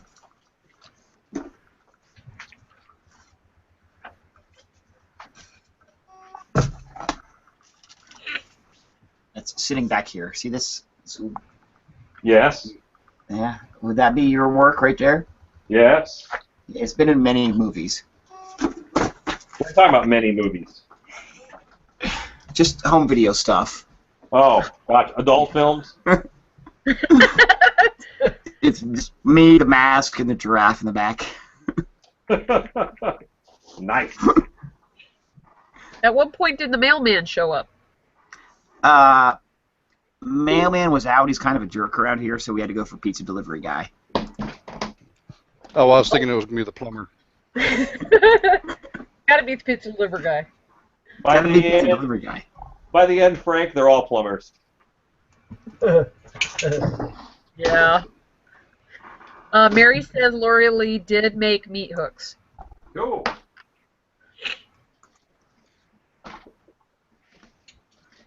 Oh, are we at a point where we get to see crack it open? Oh, not yet. It's got to firm up quite a bit first, but I can clean up this edge here so I can crack it open. Nice. Oh my gosh.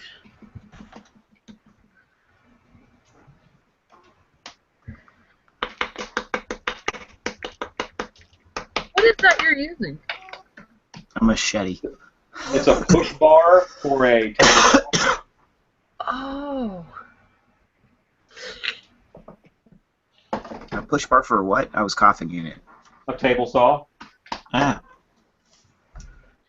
Yeah, so now this is about 80 pounds of plaster, and about a 15, 20-pound plaster head underneath as a form, and about 25 pounds of clay.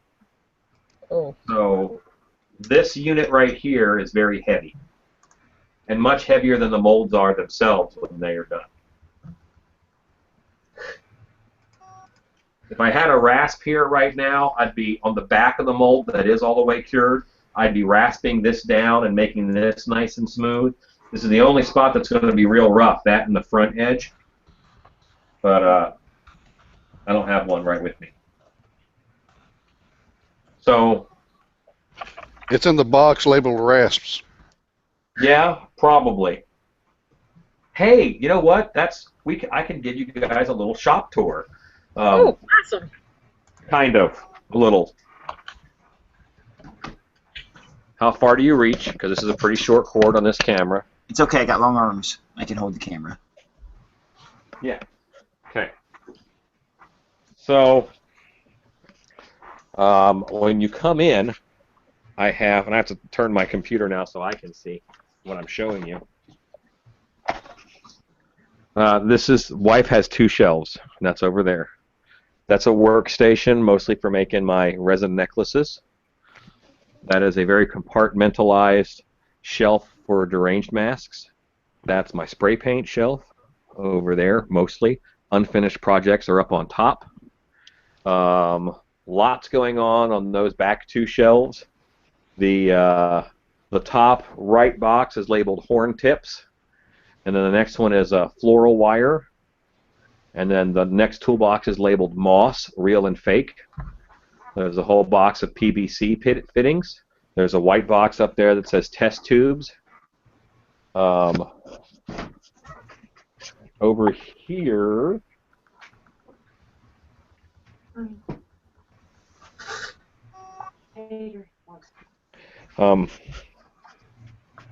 Hi, Tater. I'm Huh? cooking. I got stuff Hi, to do. Shannon. Hi, Go back. Tater. I got stuff to cook.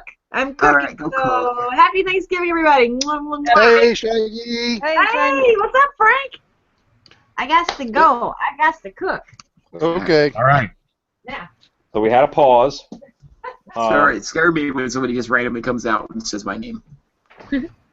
So this box is labeled knives, because in here it's just full of knives and that. This box is labeled soldering irons, staples, and staplers. This tub right here is labeled glitter, bitches, because this tub is full of glitter, like chock full. Sometimes you need glitter. This is labeled heat guns, and that box right here, this is labeled fetish suits. Yep, that's what that says, because it's. Oh, Sherry, I gotta check and see if I have any white ones in there. What? Fetish Yes. shoots? White or light blue. Right, and I might have those in here. See, now I'm working. Did I hear that correctly? Fetish suit. Fetish. That's what I heard. Yep. Yep.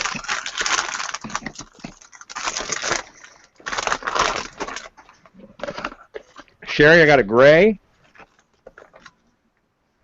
I have a gray one. What is a fetish suit, Alan, for us that do not know this? AKA morph suit. Oh. Okay. That was a light gray one, Alan? Probably more like a Yeah, I silver. have one wouldn't you light say, Alan? gray one, 2 brown ones, and 2 black ones. I'll take the light gray one. I can make that one work. Okay.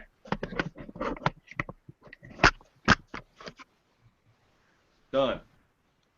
I'll put it over here. I'll take it to work on Monday. Do I need to send you a text message for a reminder? Nope, it's sitting by the door. Okay, just checking. All right. Let's see if we are firmed up yet. No, let me look it clean though.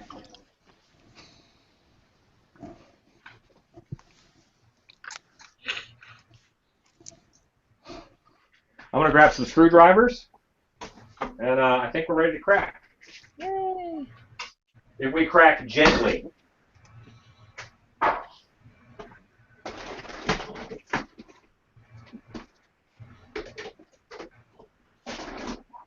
I feel like there should be a drum roll. You should be a what? A drum roll. Yeah, drum roll for your cracking of the mold.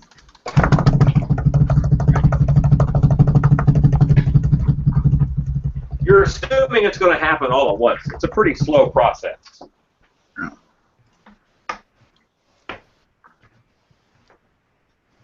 That's what the symbols were at the end.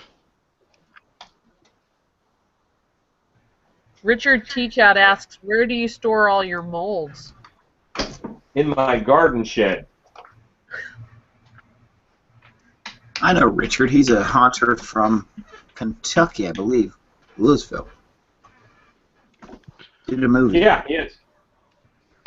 Funny thing about that garden shed, a couple of summers ago it got broke into, but nothing was taken. And they left a pressure washer. That's right. He left a pressure washer? The guy who broke in, they opened up the garden shed and they started taking stuff out. And my guess is that they had taken the pressure washer out of their truck in order to make room for the other stuff. I have 2 very big dogs, and my guess is that they got through that part of the process without waking up the dogs.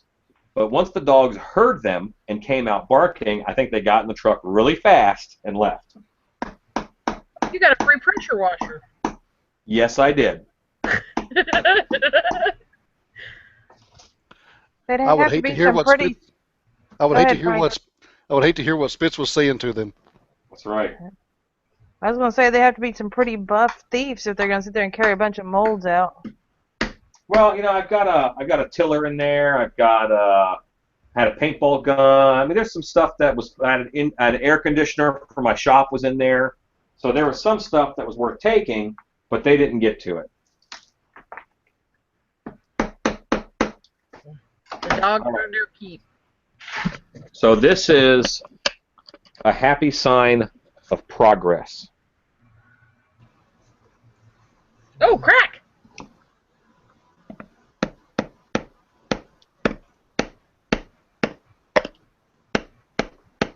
It's getting bigger.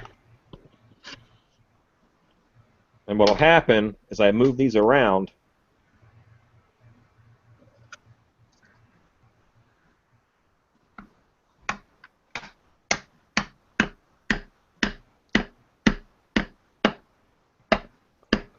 Oh, Now that crack is traveling up. reminds me of the Scrat with his nut. Right. Yeah. So I'll put this back just so you guys can see that crack forming. But that crack has formed all the way around. Oh, nice. If you put your mold together correctly, it should open pretty easy.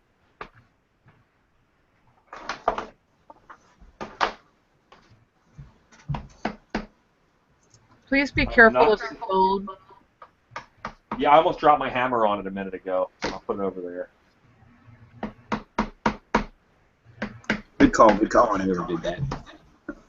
You just got it repaired. That's actually, they just gave me a new one. Oh. I just got mine repaired. I took a trip in the fall, and in Chicago, and smashed my screen, and it was $200 to get it fixed. Oh. So Halloween, November 1st, I got it fixed, and yesterday I got out to a car lot because my friend's asleep still on the couch, but she's getting a new car and took a fall on the parking lot. Oh. Guess what's broken again? Fun. Still works though, so as long as it still works, I'm okay. Hey, Tater, Yes. drum roll. Okay. Ready? Yes.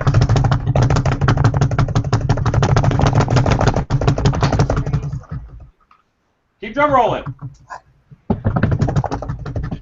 I'm getting No, one when he does that, he's comes up on the screen and not the mold. Oh, then we better stop. And I better stop because my dogs are barking. We're open. Right on.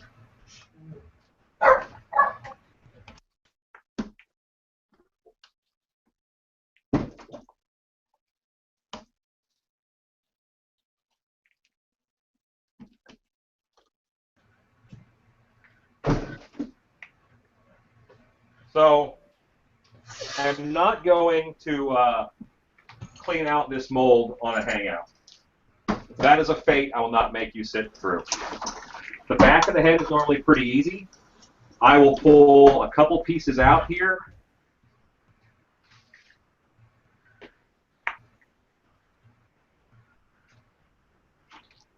Let me get a wooden tool real quick. I'll be right back. Time for fart talk.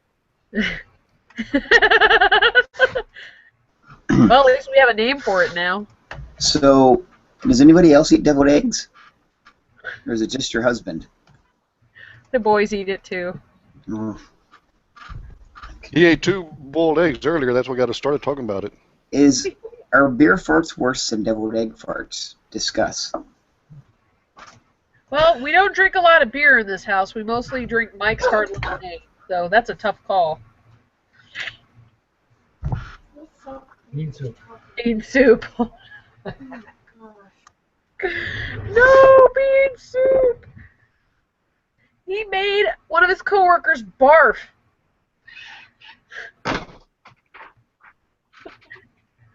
He's proud of it. That's almost like Alan sneezing and knocking a guy off a ladder.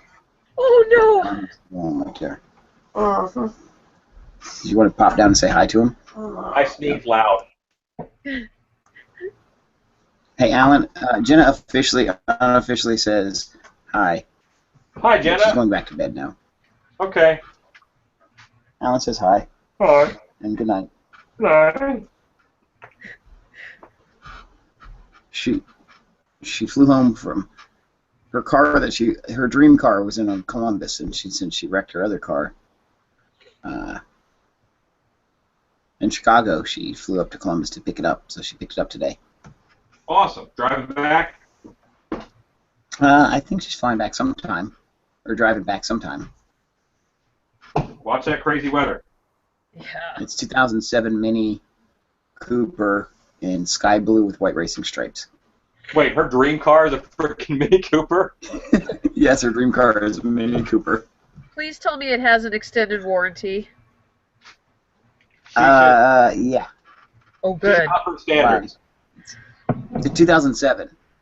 Well, my mother had a 2007 Mini Cooper, and it had a lot of problems. Is your mother a bad driver? No, it's just mechanically it had a lot of issues. Jenna looks like a bad driver. She looks like she would drive terribly. Jenna's Grandmother's a crazy driver. Yes. Oh, she said it has the best gas mileage. 2007 does. Look up online the problems, because I can't remember all the problems she had. They ended up trading it in for, I can't remember what the other vehicle was. You might want Hyundai. to check into that extended warranty. Woo! All right, kids. We have a mold. It came off cleanly and well. This is me pulling some of the clay out. You can see all the detail is still in there, but it's reversed. You know, like this was a groove in the head. Now it's a raised bump. Give me a second. I like those dimples around the horn stubs. Those look pretty good. Yeah. Are those, that's at the back of the mold, Alan? Yeah, that was the back. There's this handsome fellow. Fat head.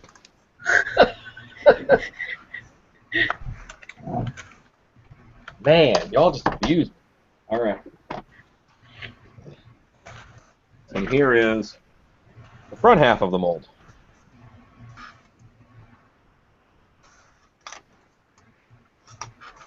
Forehead.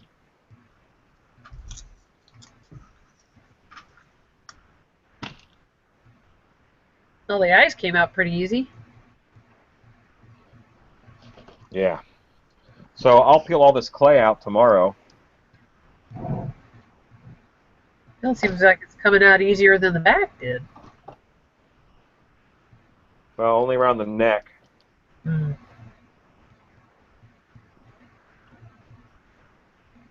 And he'll use his free pressure washer to clean out the teeth. That's right. So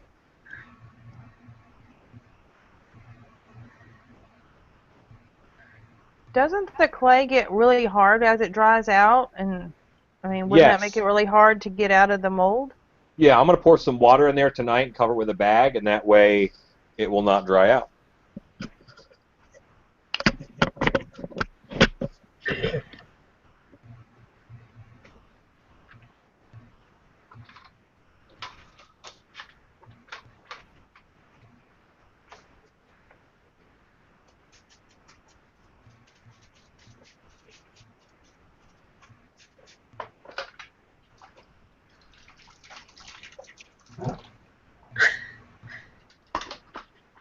That'll work. Nice, moist environment that will allow the clay to get real saturated.